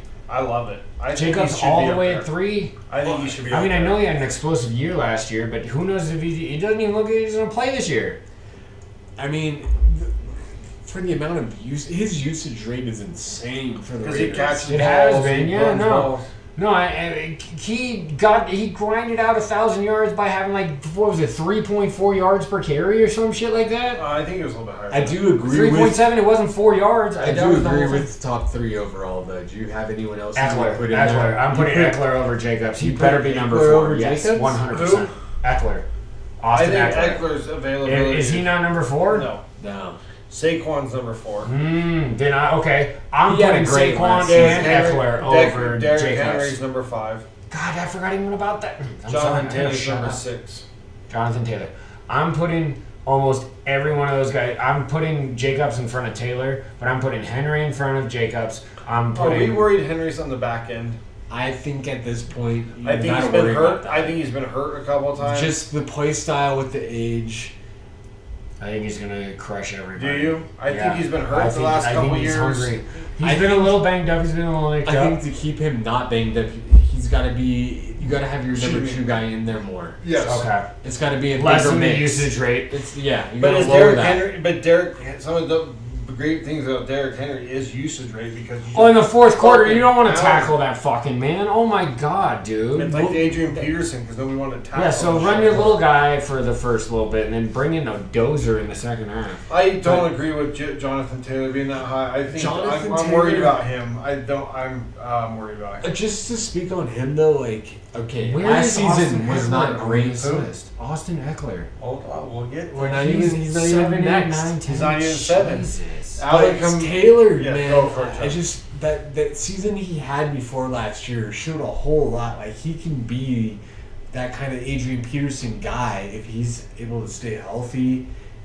And this, I feel like you're going to try and use him a lot this season I'm just too. worried he's gonna flame out like other Wisconsin running backs. I mean, Yeah, I mean, it could happen. The thing is, you can't base it off of somebody else's career. You No. gotta base it off of what he's showing you. It's- And it's unfortunate. You start getting lower leg injuries, though, especially as a running back or any high contact. Well, it's that and the Wisconsin usage rate is It's high as shit in college, for sure. You Yes. touch the ball 300 times in a year. Correct. Number 7, Kamara.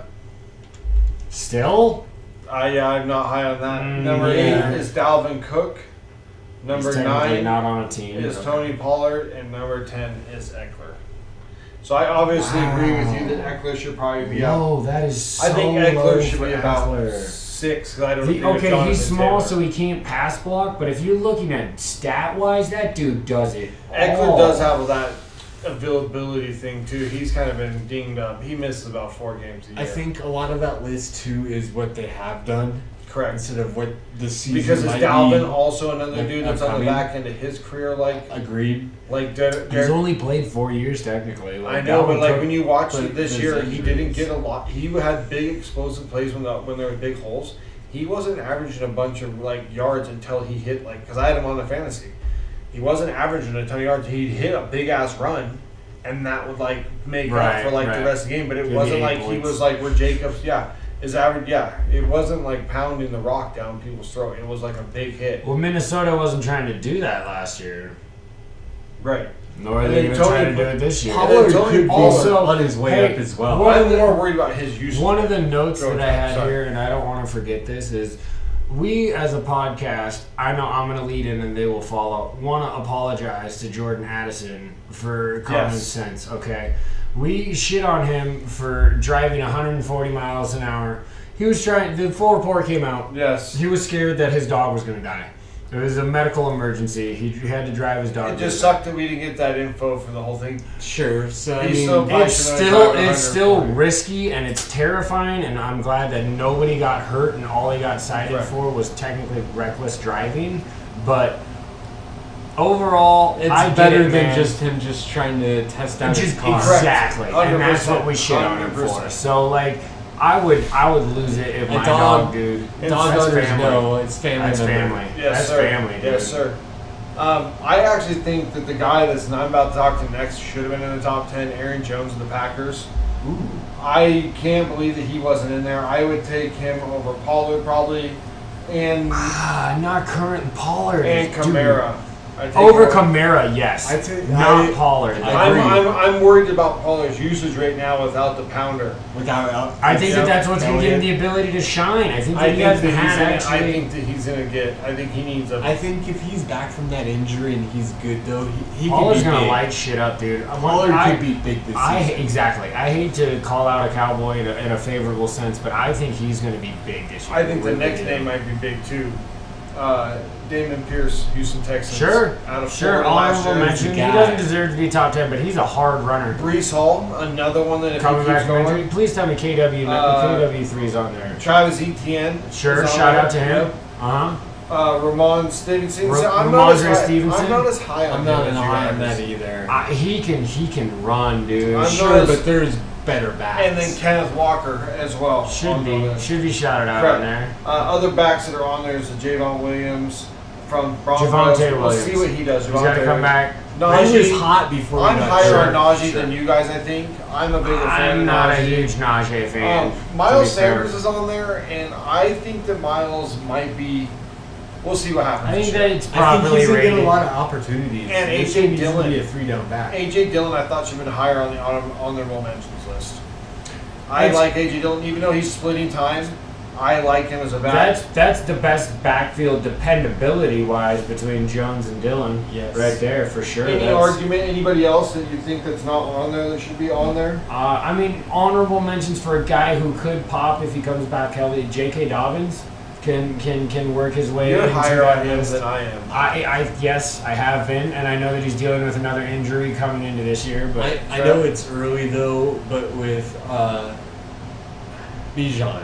I mean, Sure. just the way that Sure. Atlanta's I guess you use can't him, prognosticate he is a gonna rookie, shoot but- up this list. If I he's hope he healthy. does. I hope he does.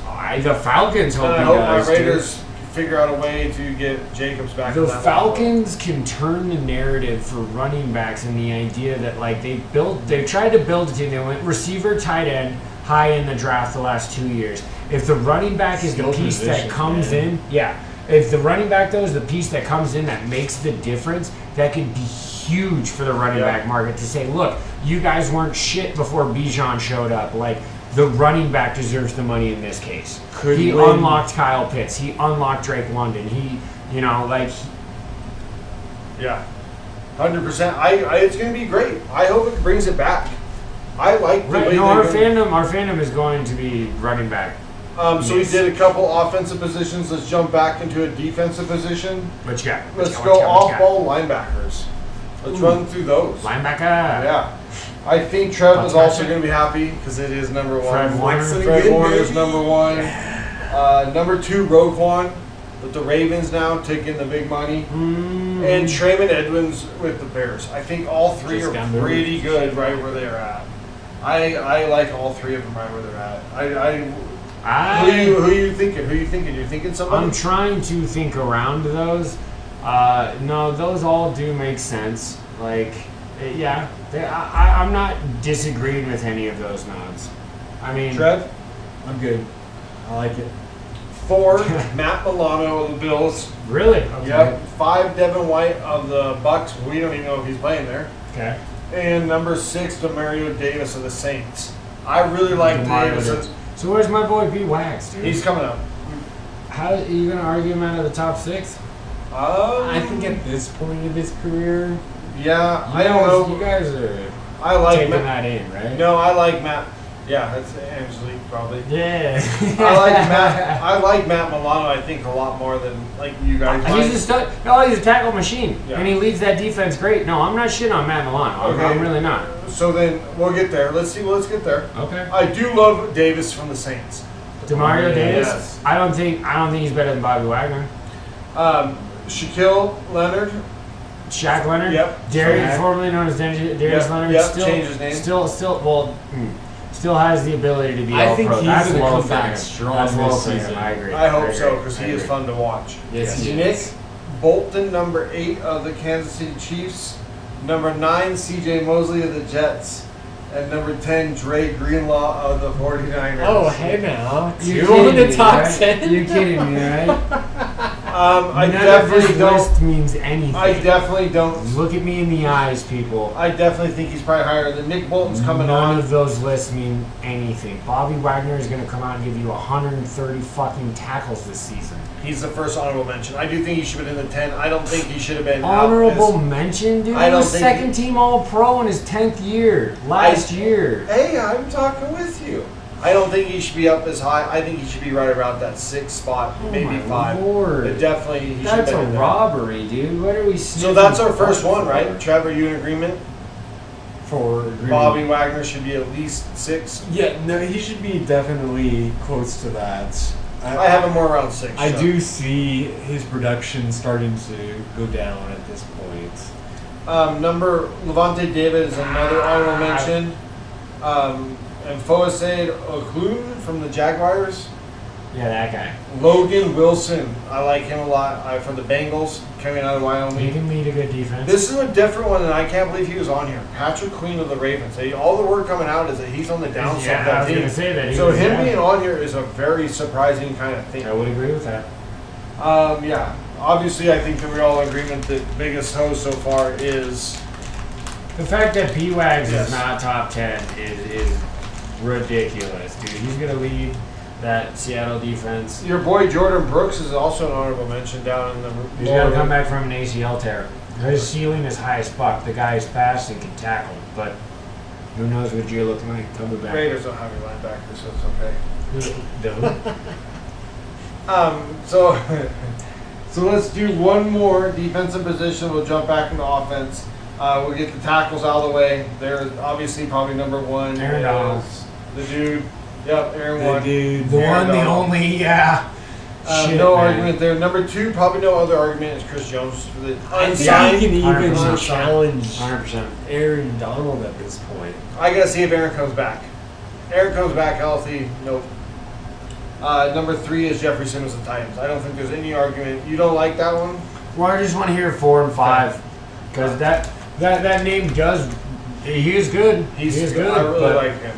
Yeah, no, 1 and 2 are like that's the A list right there for sure. 4, Quentin Williams of the Jets. Ooh, I think I need another year. I need Williams. another year to jump. Fair enough. I need one more Okay. because he's good now. Right? I But, might take Quentin Williams 3. I might too. Hargrave 5, Niners, Got a big year in front of him and too. Dexter Lawrence at 6. I Oh think God, Dexter. those are good. That's a good Good. list. That's a really good good list. list. Not a lot of argument. I No, would maybe no, jump solid one. so I would maybe far overall. jump 1 over 1, but I have 4 over 3, and that's it. Yeah, I think I was there with you. No, I like 3. No, yeah, I think that 4 over 3. No. 7, Buckner of the Colts. The 4th. Still Buckner. got it. Yep. Okay. Number 8, I thought Payne should have been a little higher. Deron Payne. Yeah, like Glace over Buckner. I think Buckner's maybe coming down, and Payne, I think, is definitely He up. just got the bag this Yeah. offseason. I was hoping that Seattle was You going to were. weasel their You way were. into making that. But we got Draymond Jones, so happy with that. Cam Hayward, number 9. But how much has he got left? He's been I think enough, especially with TJ Watt coming back healthy. I think that's still a good front. and number 10 is another commander, in Jonathan Allen. Solid dudes- list from two- top to bottom, though, to Two be plug fair. and pull. Not a lot of argument, right? Right. Maybe a little one. Maybe you could go one of the. I thought Payne should have been higher. We just not in the top 3, but just a little bit higher. Sure. Other mentions, which I don't. Christian Wilkins from the Dolphins. Remember he came from Maybe, Clemson. but I don't think he doesn't. An honorable mention, sure. Vita Vea, I like for the Bucks. But He's a stuffer. He does not have availability though. Yeah. He does, his best attribute is not that. Kenny Clark of the Packers. Derek Brown of the Panthers. Derek Brown I like a lot. I think Kenny Clark can play his way into this top 10. He is slowly building a good portfolio. Leonard Williams of the Giants. Remember he came Yes, from USC yes. as a Jet. So I mean that's not a bad little list. I think the 1 through 10 was pretty killer. I do like Vita Vea, but I wouldn't say any of them are getting replaced. No, he's not. I would say 1 through 10 made sense to me on that list. 100%. All right, let's jump back into the offensive side of the football. Wide And receivers, WRs. yeah, we go some WRs, and we got the offense line. We do You have want to do the line? safeties. You want to do the line, or you We want do to have do safety. Do you want WRs? to do knock the safeties out real quick? Just go through them.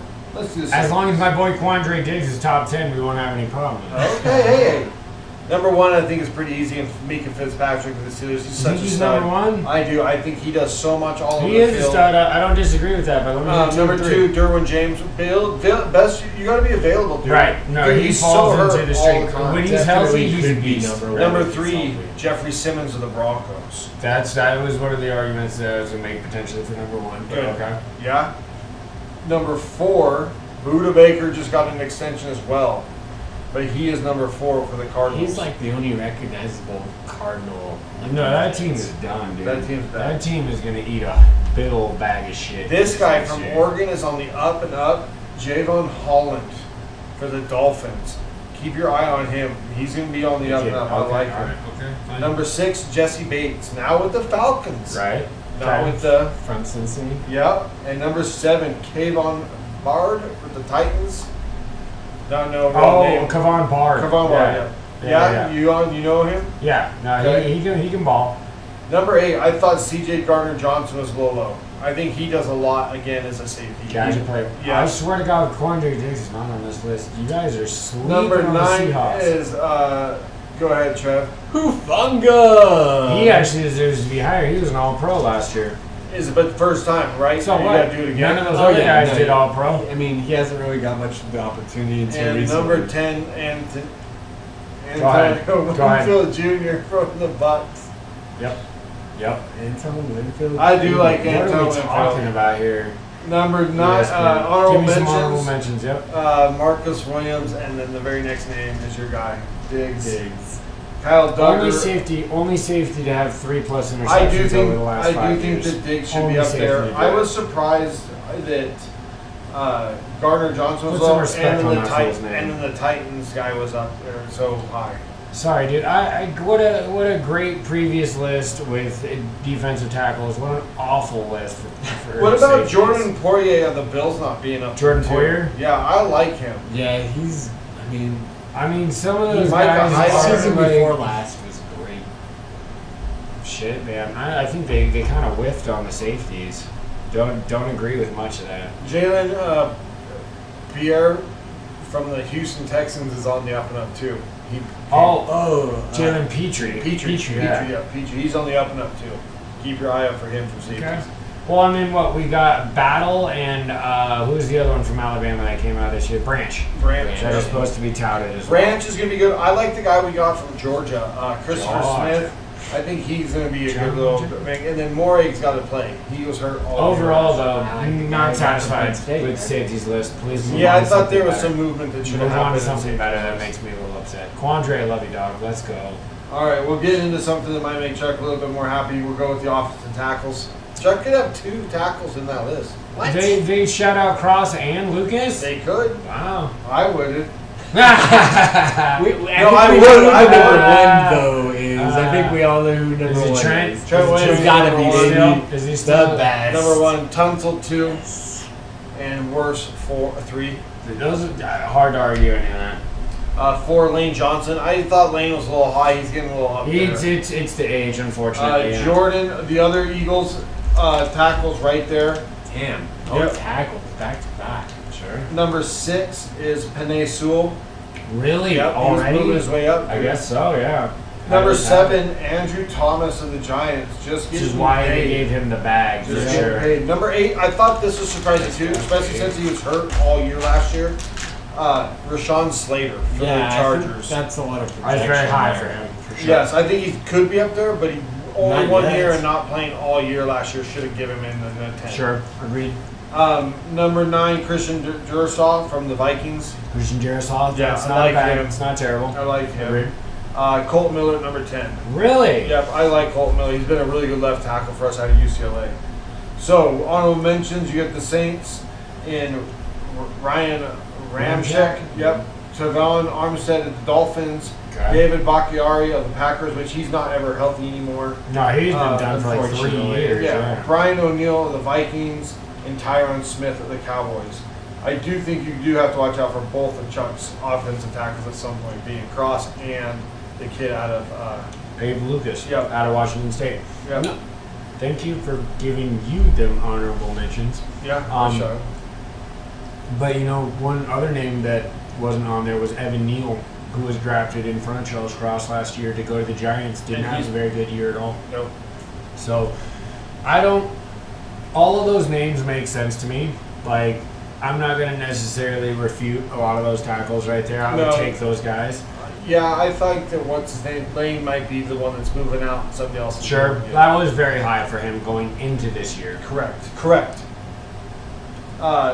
Centers and guards. Zach Martin, as we talked earlier in the show, number 1. And in dispute right now. Joe Thuney from KC is number 2 of the guard, and Quentin Nelson number 3 of the guard. No Oh, argument. how the mighty have fallen, dude. Quentin Nelson was once carried as like The guy. the dude for sure. Dude, he's still. I mean, he comes back. I still healthy. want. I'd still take him on my Yeah, team. I would Absolutely, no doubt. But Jenkins, Green Bay Packers, number 4. Okay. Joe Batoni, what up, Wolfpack?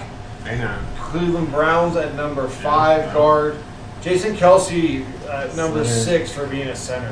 He is no number 1 center, right? As we've called it off yet. We haven't had a center yet. First center off First the board. center on the board. Okay. Interior lineman. Yep. And then number 7 is Chris Lindstrom of the Falcons. Number 8 is Creed Humphrey of the Creed Chiefs. Humphrey, another good center. Brandon Shreve of the freaking Jaguars. I don't know if I agree with that one. He's had some And rough Frey years the last couple of years. Ragnarok, center for the Lions, is on there. Okay. Once again, not super high on him either. Yeah, and then the honorable mentions, you get Eric McCoy of the Saints, Trey Smith of the Chiefs, Landon Dickinson, guard of the Philadelphia Eagles. I thought maybe he might actually top that top 10. They just stuck all And together. so those are the honorable mentions there. So that's the line. Not much of an argument pretty much there either, right? Interior linemen are like, if they're doing their jobs, you have no idea who they are. No. Right? They never get the best compliment you can give a lineman is I didn't hear your name once during a game. Yeah, because then there's no penalties. No penalties, none. And maybe you picked your quarterback up, and they're like, "Hey, you picked your boy up," but even if that means you got hit, you probably don't want to hear that either. Yeah. Still, you want that interior push. No, I'm not saying that. I'm not saying it's bad at all. But like, I mean, I'm just saying they just don't get the cred that. no, they still deserve. mash bodies and move dudes and provide huge fucking benefits in the running game, and like they shouldn't be devalued. But I'm just saying, like, you shouldn't hear of their names. Yeah, if Unless you you're hear a fan the of that name, they're in team. trouble, Yes, pretty exactly. much. Unless you're a fan of that team, you shouldn't really know their interior offensive linemen. All right, let's go to another offensive position. Wide receiver, maybe JJ's got to the be second, number one, right? the second most important at this point now. The way they throw the ball is wide The receiver. way that they prioritized it, yeah. Josh Jefferson, It's gotta number be one. JJ. Chuck forgot him one time talking. I did, dude. I cannot believe that's fucking. Oof. Number 2, no Call yourself a argument. podcaster. Devontae Adams. Is number 2? Yeah. And number 3, Jamar Chase. I might take Chase over Adams at this I current would. moment. I also think that quarterback makes a difference as well in that situation. That I'm taking Burrow over. Jimmy G's slinging around camp right now. I'm Burrow. But honestly, the cap saying good luck with that, bro. Okay, so number 4, Tyreek Hill. It's got to be the Cheetah, yeah. I don't know. God Let's keep damn. going through. Okay. Number 5, Cooper Kupp. I think Cooper Kupp should be over Tyreek. Disagree. Do you? Yes. I love you. They had a magical season. Stafford was- and Cup, you cannot rob them of that season. But if I'm building a team, I'm drafting Tyreek Hill always over Cooper Kupp. I agree, but if they can duplicate that again in Los It Angeles, was a triple crown. It was a triple my crown. God, that would be amazing. Sure. I mean, I just don't see it happening. Staff's 2 years removed from that. He's had some Number major 6 is Stephon surgeries. Diggs. So that's 6. So you think Diggs should be any higher? Not with the people that you put in front of him, to be fair. Correct. To be fair. To be foul. Trev, any argument in there? I mean, think you Kupp can should be maybe- higher than Hill. That's all my. No argument for me. Those guys are. It's really close in that group. Okay. Number 7, AJ Brown. Goddamn. Number Dude, there's 8, some good receivers in this DK league. Metcalf. Really? Okay. Number 9, Terry McLaurin. Really? Wow. Number 10, CD Lamb. Wow. I think Jalen Waddle is He potentially should be up there. Yep, a I better agree. receiver than Chubb? I mean, where's the Debo love? Come on. I think he's better. If there was a football players list. He's a or- football player. yeah, he's not not a wide necessarily- receiver. yeah. He's a football player. these guys run the better routes than him. Like they're more of the receiver types. It's true. I mean, He's an athlete. He's the athlete. I just when you get to CD Lamb, would you not rather have Debo on your team than CD Lamb? But as OWR, CD. You rather have CD? Yeah, But it then depends on. first all I'll mention is fits Debo. Debo fits the Shanahan It offense does- the to fit the does nth matter. degree. Here's the dude I would have had at 10, maybe even over Waddle, but But maybe if Mike you're talking Evans. just WR, it's because the quarterback's so low there. Yep. Mike Evans is an absolute I think animal. Mike He deserves Evans to be is top 10. Higgins has mentioned this too, but I think Mike Evans No, definitely should be Evans 10. over Higgins for sure. Evans put together 10 straight 1,000-yard years, dude. Garrett Like, Wilson could be in the right, conversation. but on the unfortunately, come up. he's He's gonna be on this list. God damn. and then that Waddle injury, is that next name. So Waddle goes off this year, comes in. I still think that, and then Devontae Smith. I still think that. I still think Mike Evans is a snub big time. Here's one. Go ahead. I was just gonna say I really like AJ Brown, but health has been an issue with him as well. Like, Little bit, if he little can't bit. stay healthy. I was a little bit surprised that Chuck. No offense. I was gonna I say thought that's where my point was. I gonna thought be. Mike Evans That's would be high. over That's DK high for and DK. DK honorable mention. Athleticism is there, but production-wise, like, let's be real. Tyler Lockett is a better Seahawks receiver than DK. Like, if we're Metcalf. not gonna put, Like, if we're not gonna put, objectively, yes. if we're not gonna put Debo in because he doesn't run routes good, then Tyler Lockett would have been higher technically. If you're not gonna talk about it, just DK is so Wide athletic. receiver for wide receiver-ness. There are Mike Evans is over DK, correct? You're taking. He's probably. produced more. I mean, yes, dude. And I don't. He hasn't shown any decline. When you get Evans the ball, he catches it and runs. Like he's been good for like 1,100 yards for a decade, dude. I mean, the last season was kind of rough. There was some misses with him and Tom, and I think that's why he's probably just outside the list. It bugs me that the NFL these writers are not getting this right on the Seahawks. Is what's pissing me off. I think that DK could Tyler's in this absolutely. next set of honorable mentions that I'm going to go through. Let's go. Amon-Ra St. Brown. I think Should be he's high. up and up. Should be I up like there. him. I like him. His Chris connection Olave- with Goff is Chris fantastic. Olave, if him Another and Carr start working out, he's obviously Could be running up. really- Calvin I think Ridley. Calvin, very next name, Calvin Ridley is going to be in the top 10. Should have a Gonna breakout be in the year. top 10. Dude, they're going to fucking... He could be Trevor Lawrence's guy. Dude, they're going to be crazy. I have heard, like, as I've listened to different, like, sports segments since really, he is the best route runner Correct. that people have seen in a while. And you're giving him to Like, Doug Peterson with Trevor Lawrence. And we Yeah, saw what I- Trevor Lawrence, after the first so many games, caught a fire and this is hot. Calvin and it's Ridley bullshit might that he got lead fucked the from Urban Meyer. AFC in wide Dude, receiver. I might have to go through schedule and call it. Maybe Jacksonville's my team one coming You out took of him the two. playoffs. You're already two on him. Go for it. Ridley is definitely high on my fantasy list. Sure. Definitely. Shh, don't tell 100% nobody. sure. Tyler Lockett is also on that list. Keenan Allen's on that list. Amari Cooper, DJ Moore, DeAndre Hopkins, Mike Williams, and Chris Godwin. I think DJ Moore is going to have a big year this year. I think he's going to really help Justin Fields. And you're going Well, to some give of me those D-Hop names- love because I was gonna say, man. Well, some of those names, Godwin, Williams, got to stay healthy. Sure. Keenan Allen got to stay healthy. Sure. Even in the top 10? Yeah, Not even well, sniffing it right now. Well, I guess it makes some sense, though, with this Right, situation. with the last Yes. 2 years that have happened for We'll D-Hop, see. it's not been favorable. we'll see. Yeah, no, change of pace, dude. Kyler Murray is not the dude, and I think Arizona's going to really regret paying him that money. Maybe trade to the Or Dolphins they trade mid-year him. season. You did say that a couple pods ago. And the more I think about it, the more I'm like, dude, that's kind of a cool little Did trade. you eat all those lines? Almost. Oh. Let's get to the number one position that everybody needs to win. Quarterback. Yep. Number one. Is Patrick Mahomes. no question. Number two, Joe Monk. Joe Burrow.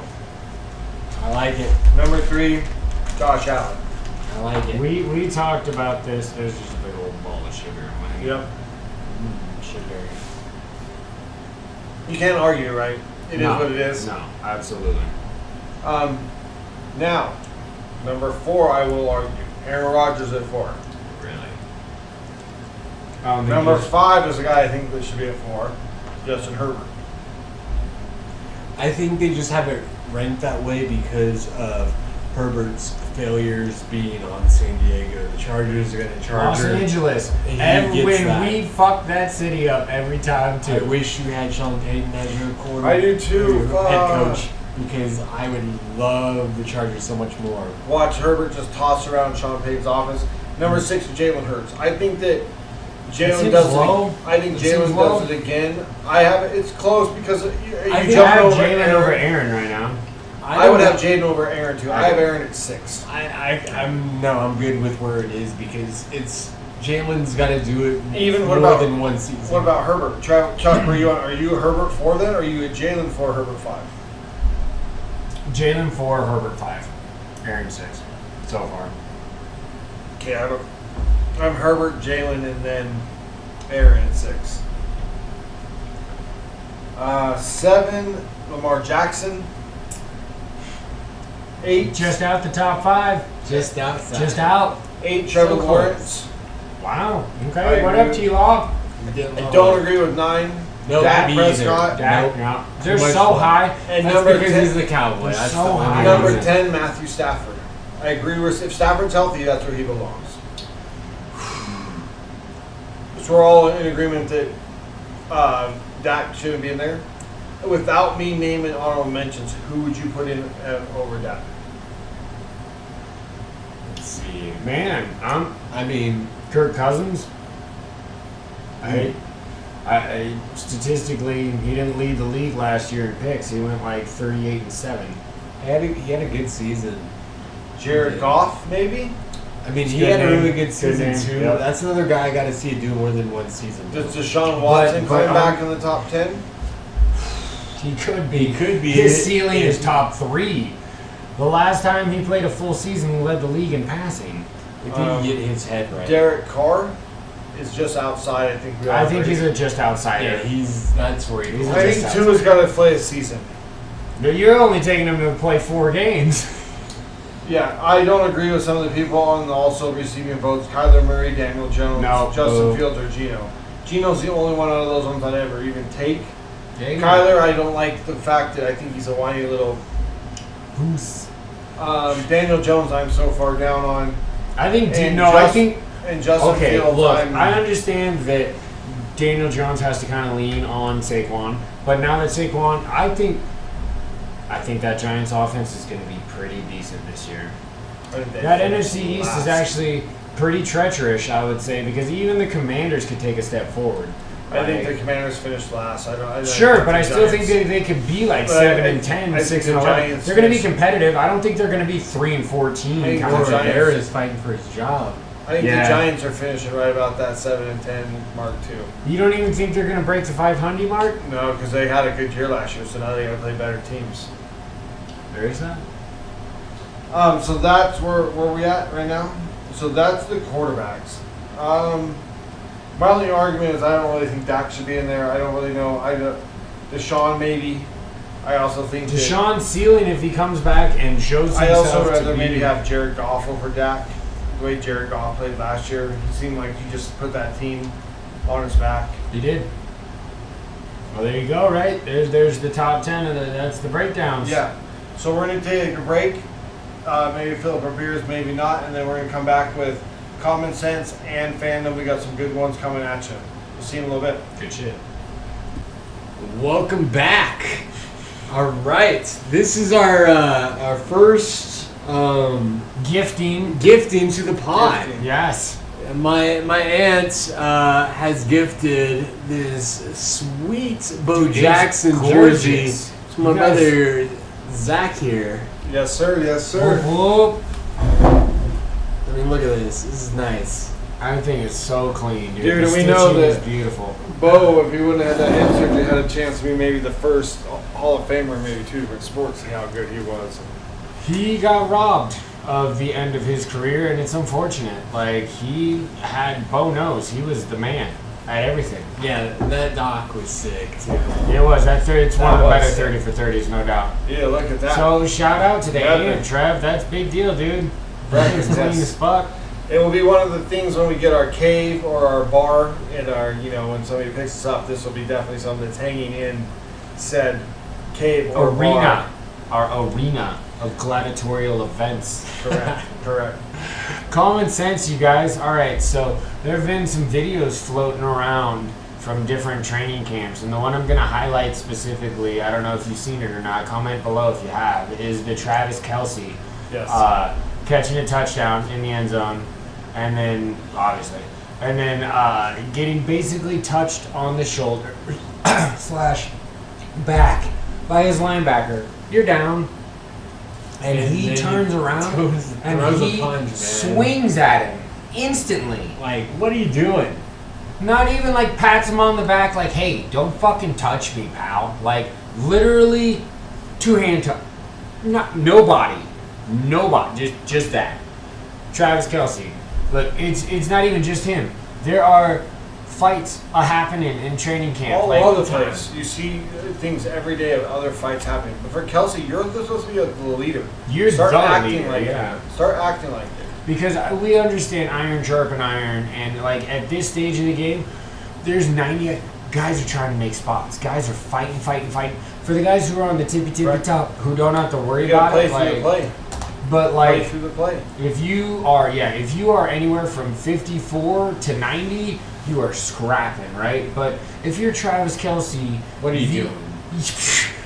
What happens if you'd have broke your hand and you'd hit him in the helmet? Sure, exactly. You smacked it. Yeah, exactly. You close-fisted his fucking face guard, and you just absolutely smashed your fingers up. Yeah. It's just a blow up really out of nowhere. No, It was so bizarre. I don't know if he's had beef with this guy previously. I have no idea if there's a past story, but the video is so bizarre. It looks like the most routine, situational. Well, you gave up the touchdown. That sucks.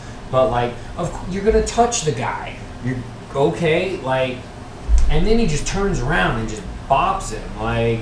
But for fights in training camp, anyways, you're on the same team. You guys can't be hurting each other or getting hurt in the fight like another guy did.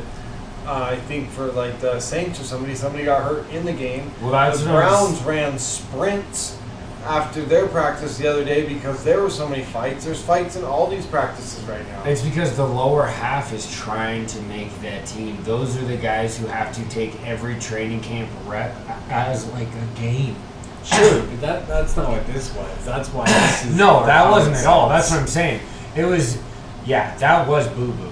Overall, that was bad. Like, Travis Kelce, be better, dude. And you even said that he came out on X. What is, okay, can we sidebar? This is the sidebar I'm going to have real quick. Is what is up with Twitter changing to X? What's X? Does anybody know that? Exactly. It's Twitter. The icon for my app just changed this morning. It's just X now. It's been like 3 or 4 days for me. Thinks that's cool. You know, post your X tweets. What? Dude, what? It's weird. It's called X. It's just X, and it's just this black block with this white X. Oh, yours is an update, dude. That's weird. Dude, mine has been like this for you guys. No, mine has. Look, that's that. That's Twitter.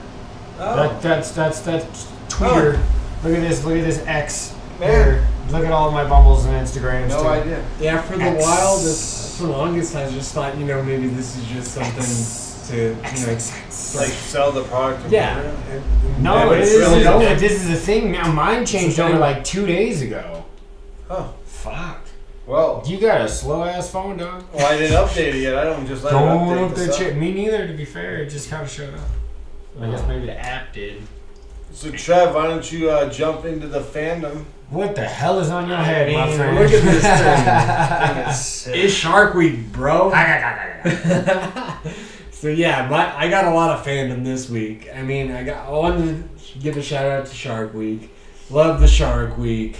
It's great every year, I feel like. I mean, the Kings of the Sea. That's what it's about. What part about it do you like the most? Do you like it when they... the science behind sharks is very fucking interesting, for sure. Like... I mean, yeah, there's a lot. Just some of the biggest predators in the water, of course, these huge great whites, and they just kind of highlight it and show everything that they're about, really.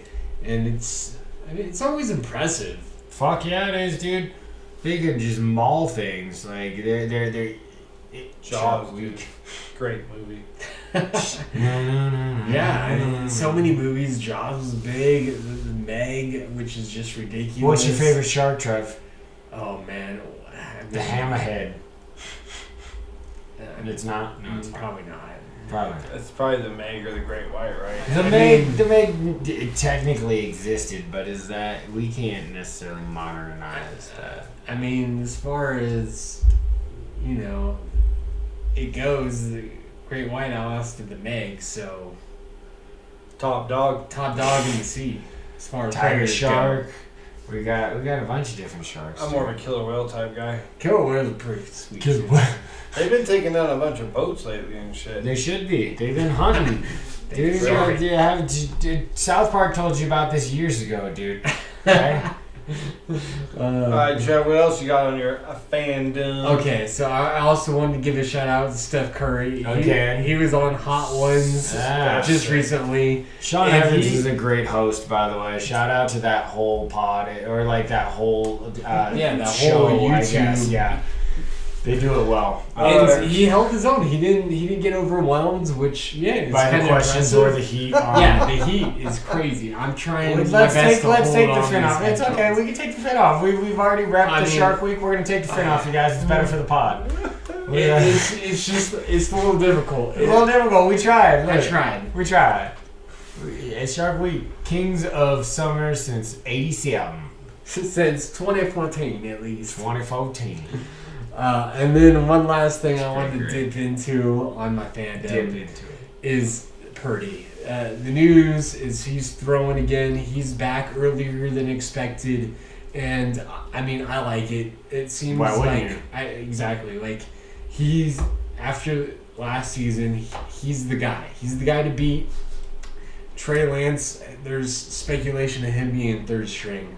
Large speculation. And I think I was out on it before about him being traded, Right. but I think at this point now, if Purdy's healthy, Mike McDaniels, maybe Lance- the quarterback. I mean, Lance is definitely auditioning this preseason to be on another team. Correct.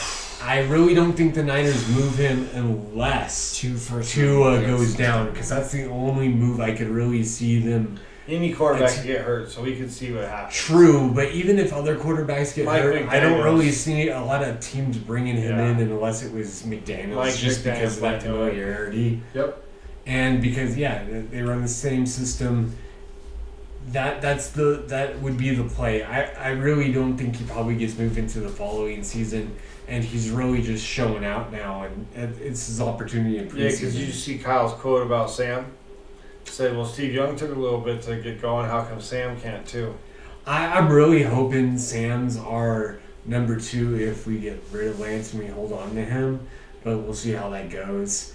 I really like Purdy. If Lance gets traded for anything, that's a whiff. Yep. Niners. That's as bad as a 'Cause Jamal when you get- Adams style. yeah, What do you get? Like, Like a that's third? a Do you- whiff. Do you gave even up get a third? twos. Do you even get a Yeah. third? Do you even I get a think third for I him think now? the third is reasonable what they're right now? looking- what they would Shit. get for him. That's It And is that's definitely if they think if he only plays good in camp too. exactly. Sure. And Sure. yes, He could we really definitely- putter out and Correct. really Like, screw his if he market doesn't have a value. good camp, maybe he doesn't even get a 5th or a 6th. Yeah, no, that whole pick really looks bad at trading up to pick him. Should have taken But Matt. it all is better if Purdy is the guy. So All is forgiven if All winning is forgiven. still continues, for sure. Exactly. Like, winning, it covers up all, for sure. so that's my fandom. So we're gonna do a group one, and instead of running back you, this is running back pod. We've been kind of talking about all the hate that the running backs have been getting, and so we're gonna start giving the positional love. So our fandom is running backs that we obviously love. Like, obviously, So I was going to say wearing 3-4. we're wearing is 3-4 Bo Jackson. pretty easy to go with. Marcus Allen at 3-2, another Stud. great running Stud. back for Stud. the Raiders. Napoleon Chiefs. Kaufman was one I loved Fucking watching. great shout out. What a great I shout love out. Chuck Do you Butler. remember? Great Do you shout out. remember That's when a he went husky for right 200 there. plus against the Broncos in that He year was where they an won? animal, dude. The Raiders gave him their first loss that year. Super underrated in like the small, twitchy little guy kind of Yep. program. Go for it, Trev. We all Speak got Barry Sanders at number 1 overall. overall. Who you got? above I never Barry got to Sanders? see Jim It's Brown hard, or I was Walter gonna say, Payton, so I yes. don't know if It's I hard to compare eras, but if you look at the stats Jim Brown put up with 8 regular season games, 10 regular season games, Fucking like, impressive. dude, Yeah. 1,600 yards in like It's 10 prob- games. It probably goes. Like, It probably goes Jim, Walter, and then Barry. Sweetness is high regard as well. I got to love see Sweetness some berries. So much, man. I got to see some Barry though, so like That's one I was witness to, and then just to see his college. Barry was nasty, dude. Barry was. It was so ridiculous. His presence, his balance, and Yes. his body awareness Best was balance second in the to game. none, dude. It was impossible to tackle that man, and he was small. He was never a brute. He just No. knew how to shift his weight and where he was going to stop and go. Barry's so fucking fun to watch. Right. Like So yeah. Brown. Barry Sanders, you can put him on there. Walter Payton is Walter all. Payton. Like, that's kind of like a rotational. And then number 4, we haven't even had the rushing champ. Is he a 4? Mr. Rushing Emmett champ? Smith. I don't think so. I was gonna say I don't even know. I don't think Four. so. I think he's the stat compiler. Dude, Maybe that's just my cowboy hate. It could be. It's bad. It sucks. This is actually kind of one of those marred conversations because Because I don't even think Joel Davis should be that high. No, No, it's- his No, career you know- is still short. you know if he who could have you played would put longer. there. You know who you would put there is O.J. Simpson. Statistically, he is one of the best running I backs got one of for all you. time. Eric Dickerson, A- Adrian Peterson, Dude, Adrian Peterson. Watching AP run was amazing. He could make his argument over potentially Walter Payton. Maybe. David Tomlinson, Marshall Falk. Both those. Falk, fantastic. Both those two were Edgerrin so James fun to watch. when he was fantastic. Yes, because those last three, you know what they did?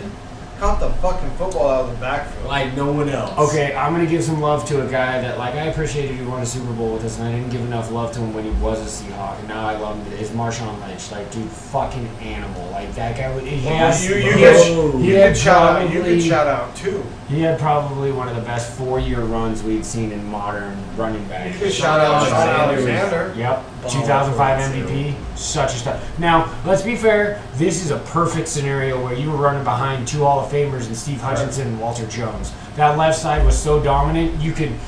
Anybody could have ran for 100 yards. I'm not saying he wasn't gifted, but played like under Holmgren and sure. back with But LT Matthew the very next year broke his record for rushing touchdowns. It literally stood for 1 year until LT was like, "Hold my beer."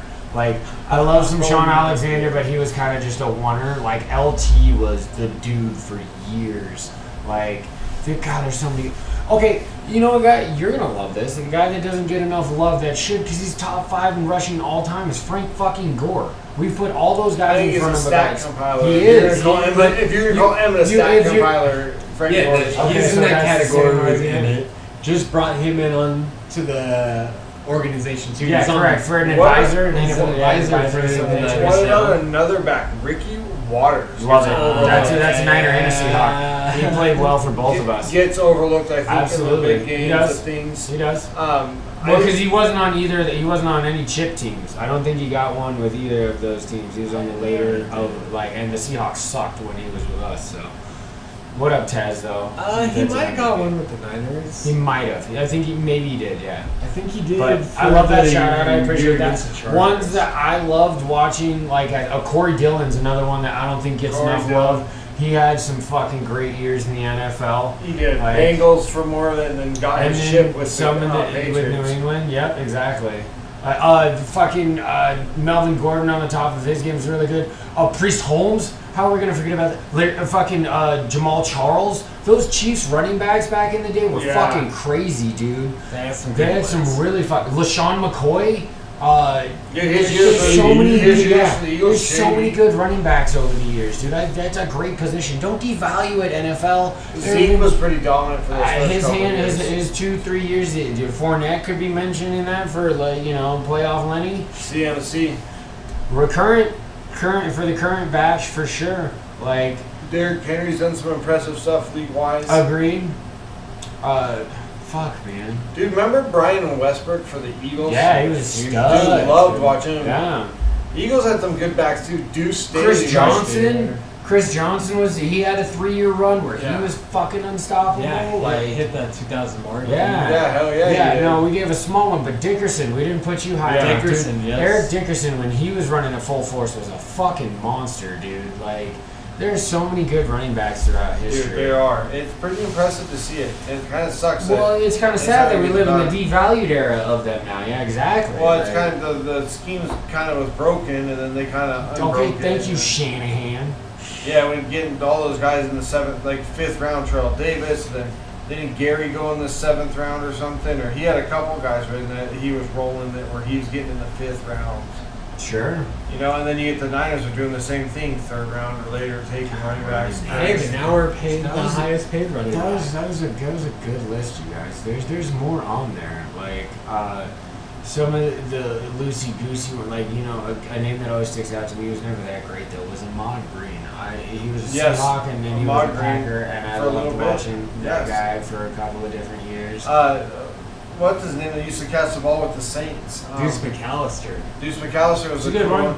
That's a good one. As of more recently. Why am I drawing a blank? Clinton Portis. Clinton Portis. I don't want to leave that guy off. He had 2 to 3 years of pure dominance as a Bronco. Who's the other Miami running back that was pretty good that came out? Right? It was Gore, Portis, McGahee. Willis McGahee. He had a good couple of years with Buffalo. I had a little scat back for the the Saints. He caught the ball at the Darren Sproles. Yes, dude. But he was all over the place. I love Philly. watching. He did San Diego. Love watching Sproles play. Darren Sproles was a good player. Yeah, dude. Him and LT and the Chargers. That was fun. That was good. That was a good pairing. Fun. Yeah. Shit, man. Scat backs are always fun. Watching like a folk and stuff and an LT at their heydays are some of the best. Throw Curtis Martin too. Curtis Martin. Give me some. Call. What a great out of the bag. You know what about Eddie George? Yes. Now we're getting somewhere. These are good, guys. I was forgetting about these. Curtis was phenomenal with the Jets. He was so good, and so was Eddie George. Was a bruiser. He was a bruiser, and then he could run away from you too. He was fast as shit. If he separated, you ain't getting him. But he could lower his shoulder. He was those Tyrone Wheatley years. Great, for the fucking Raiders. great player, dude. Tyrone Wheatley He ran a good couple of years for the Raiders. I don't disagree. Wasn't he considered more of a fullback, or was he a running back? Yeah, he's a running back. He's just pounded. I mean, even Ward Dunn. Mike Allstott calling out a fullback. Fullback, sorry. Dude, I was thinking about sick. him earlier. Ward Dunn was, for especially his size, he was the first scat back. There was more of a 3-down back, dude. Remember him catching the ball at the back? Yeah, so because he wasn't running through the guards or the tackles. He was fucking 175 pounds when he came into the league or some shit. He was a regular sized human being. But yeah, Ward Dunn, and now shout out to him because you know what he does with his after football career? Yeah. Is he builds and donates homes to fucking homeless families and great guy. Absolutely great guy. Gives his fucking houses to families in need and shit. Drink to that. No more beer for Downey, but he cheers. Oh damn. But yeah, that's our fan, and we're trying to give a little love back to that running back that was position. Good, man. Trev coming in clutch with those last couple, man. Those were big right there. That Eddie George call. Remember that run at the end with the Broncos after Terrell Davis went Portis, and then it was that's what I'm saying. Gary, and it was all those. They tried dudes. no Sean Moreno. He was alright. He didn't really do much, but Wisconsin back. Yeah, you had a lot of dudes right there in the middle that were fucking killing it for the Broncos those years. Dude. Yeah, and we didn't even get some of those Giants running backs. What about Steven Jackson for the Rams when he was up on his game? What about the dude with the Rams that was up on his game? Gurley. Todd, he was at the top of his game. He was hot for sure. He had 2 to 3 years where he was unstoppable. Dude, that pinball too for Jacksonville. MJD, Maurice Jones-Drew, and Fred Taylor. Sorry, yeah, absolutely. Goodness gracious, you could almost go team by team, right? Fred didn't get a lot of love. Fred didn't get because they were brand new, and they just it was and Duval is Jacksonville isn't a massive city, it's big enough. 1 year. Yep. He just saved his family. Yeah, no, he's a boss. He's a boss-ass dude. Don't get me wrong. That year he had the Browns. Yeah, absolutely. Got him mad because of it. Fucking destroyed. Man, there are some backs, man. If you think about it, I'm still trying to go, in and around because there's got to be more that we left. I love that Curtis Martin pick, man. That was great. Good call. What the Colts? Tiki Barber. Yeah. Tiki Barber had fucking insane years in New York. Edgerrin James. Well, I already mentioned him. We called him. Yeah, we didn't. Yeah. There's a couple of Colts backs you could put up in there with that Peyton Manning team. Who's the one that came in after Edgerrin? He was pretty solid as well. Wasn't it the kid at LSU? Was that a Jay Ajayi? Yeah. Was he in? Was he after Miami? Or was it? No, I can't. But I guess when you're with Peyton, it's all good. Yeah.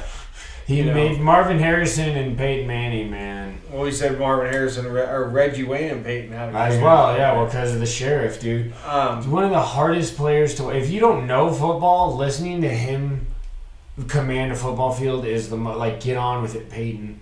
There's 49 different things that you're saying before any one thing happens. Then it works. Love him. Running back. Running back. Trying to give out the love. So keep your eye out for the World Cup coming up. We're not coming up. We're in the middle of it. We'll get deeper into the knockout rounds. Yep. Also keep your eye out. Trade deadline is going to be up on August 1st. That's 2 days from now. Otani's not going, but I think Verlander might move. It'd be interesting to see Arenado. Bellinger said no. Cubs said no on Bellinger. Yankees haven't made any moves either, which is very interesting. Are we not going? Are they not going to go for it? Is Boone done? Are they cashed in? Judge is supposed to be coming back. So keep your eye out for that. Off-season football. Keep your fingers crossed. Everybody pray for your team. If you are a fan of the NFL right now, all you're hoping for is no injuries. Every day there's an unfortunate one somewhere, and it's so sad.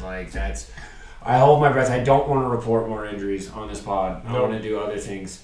I want to talk about fantasy and healthy players and getting ready, man. With the Hall of Fame game, you just dropped that Thursday. Thursday on the Hall of Fame. Jets who? It's Jets who? Browns. Okay. So, do you think Aaron Rodgers will play just ceremoniously? Not at all. Not even a one snap. Nope. Okay. So then we're not seeing Deshaun Watson either. Yeah, it's not going to be exciting. I mean, it's exciting because football started. Right. It is But literally as far just, as quality of game, we're not seeing there rookies and your number 2s are getting the whole time. 2s, 3s, 4. Okay. All right. Well, shout out to the NFL for, man, we're almost there. Ooh, boy. Keep your eye on some of these other. Keep your eye on some of these other things with baseball too. Otani, the way he's playing.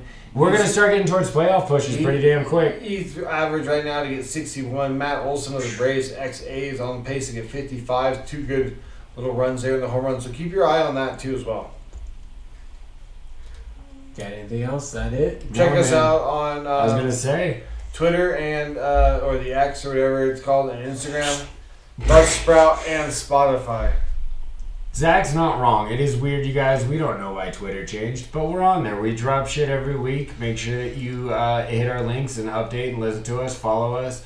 Absolutely check out our YouTube. That's where you're going to get all of these beautiful reactions to all this stuff we be talking about, the beers. The Twitter and the Instagram have pictures of the beers that we're drinking, so you gotta look for them as well. Buzzsprout, if you just like audio, same with Spotify. You know, audio only is cool, so... We're gonna be getting into fantasy. I know we're gonna break down some betting as well, right? We're gonna talk more seriously. Yeah, we gotta look into that. We're gonna go look at doing a eliminator pool, and we're also looking at doing another one at Circa that you actually have to bet 3 games every week. But I guess I'm just talking about like overall, like Trevor already went over some of his season long bets. I could put out some bets there. I think I got a couple. I got a couple win and loss. We're Nevada boys, you guys. Like betting is kind of just what happens in and around football season. Like, welcome to the rest of the nation. But college football's gonna be interesting too, seeing what's happening with some of these quarterbacks. So close. That we don't know who's even like what we go expect for the Ohio State, Alabama quarterbacks. New guys coming in, so it's all getting interesting. Well, that was a good pod 20, you guys. Thanks for listening. We'll check you out. Please check us out. We'll see you next week. Good night.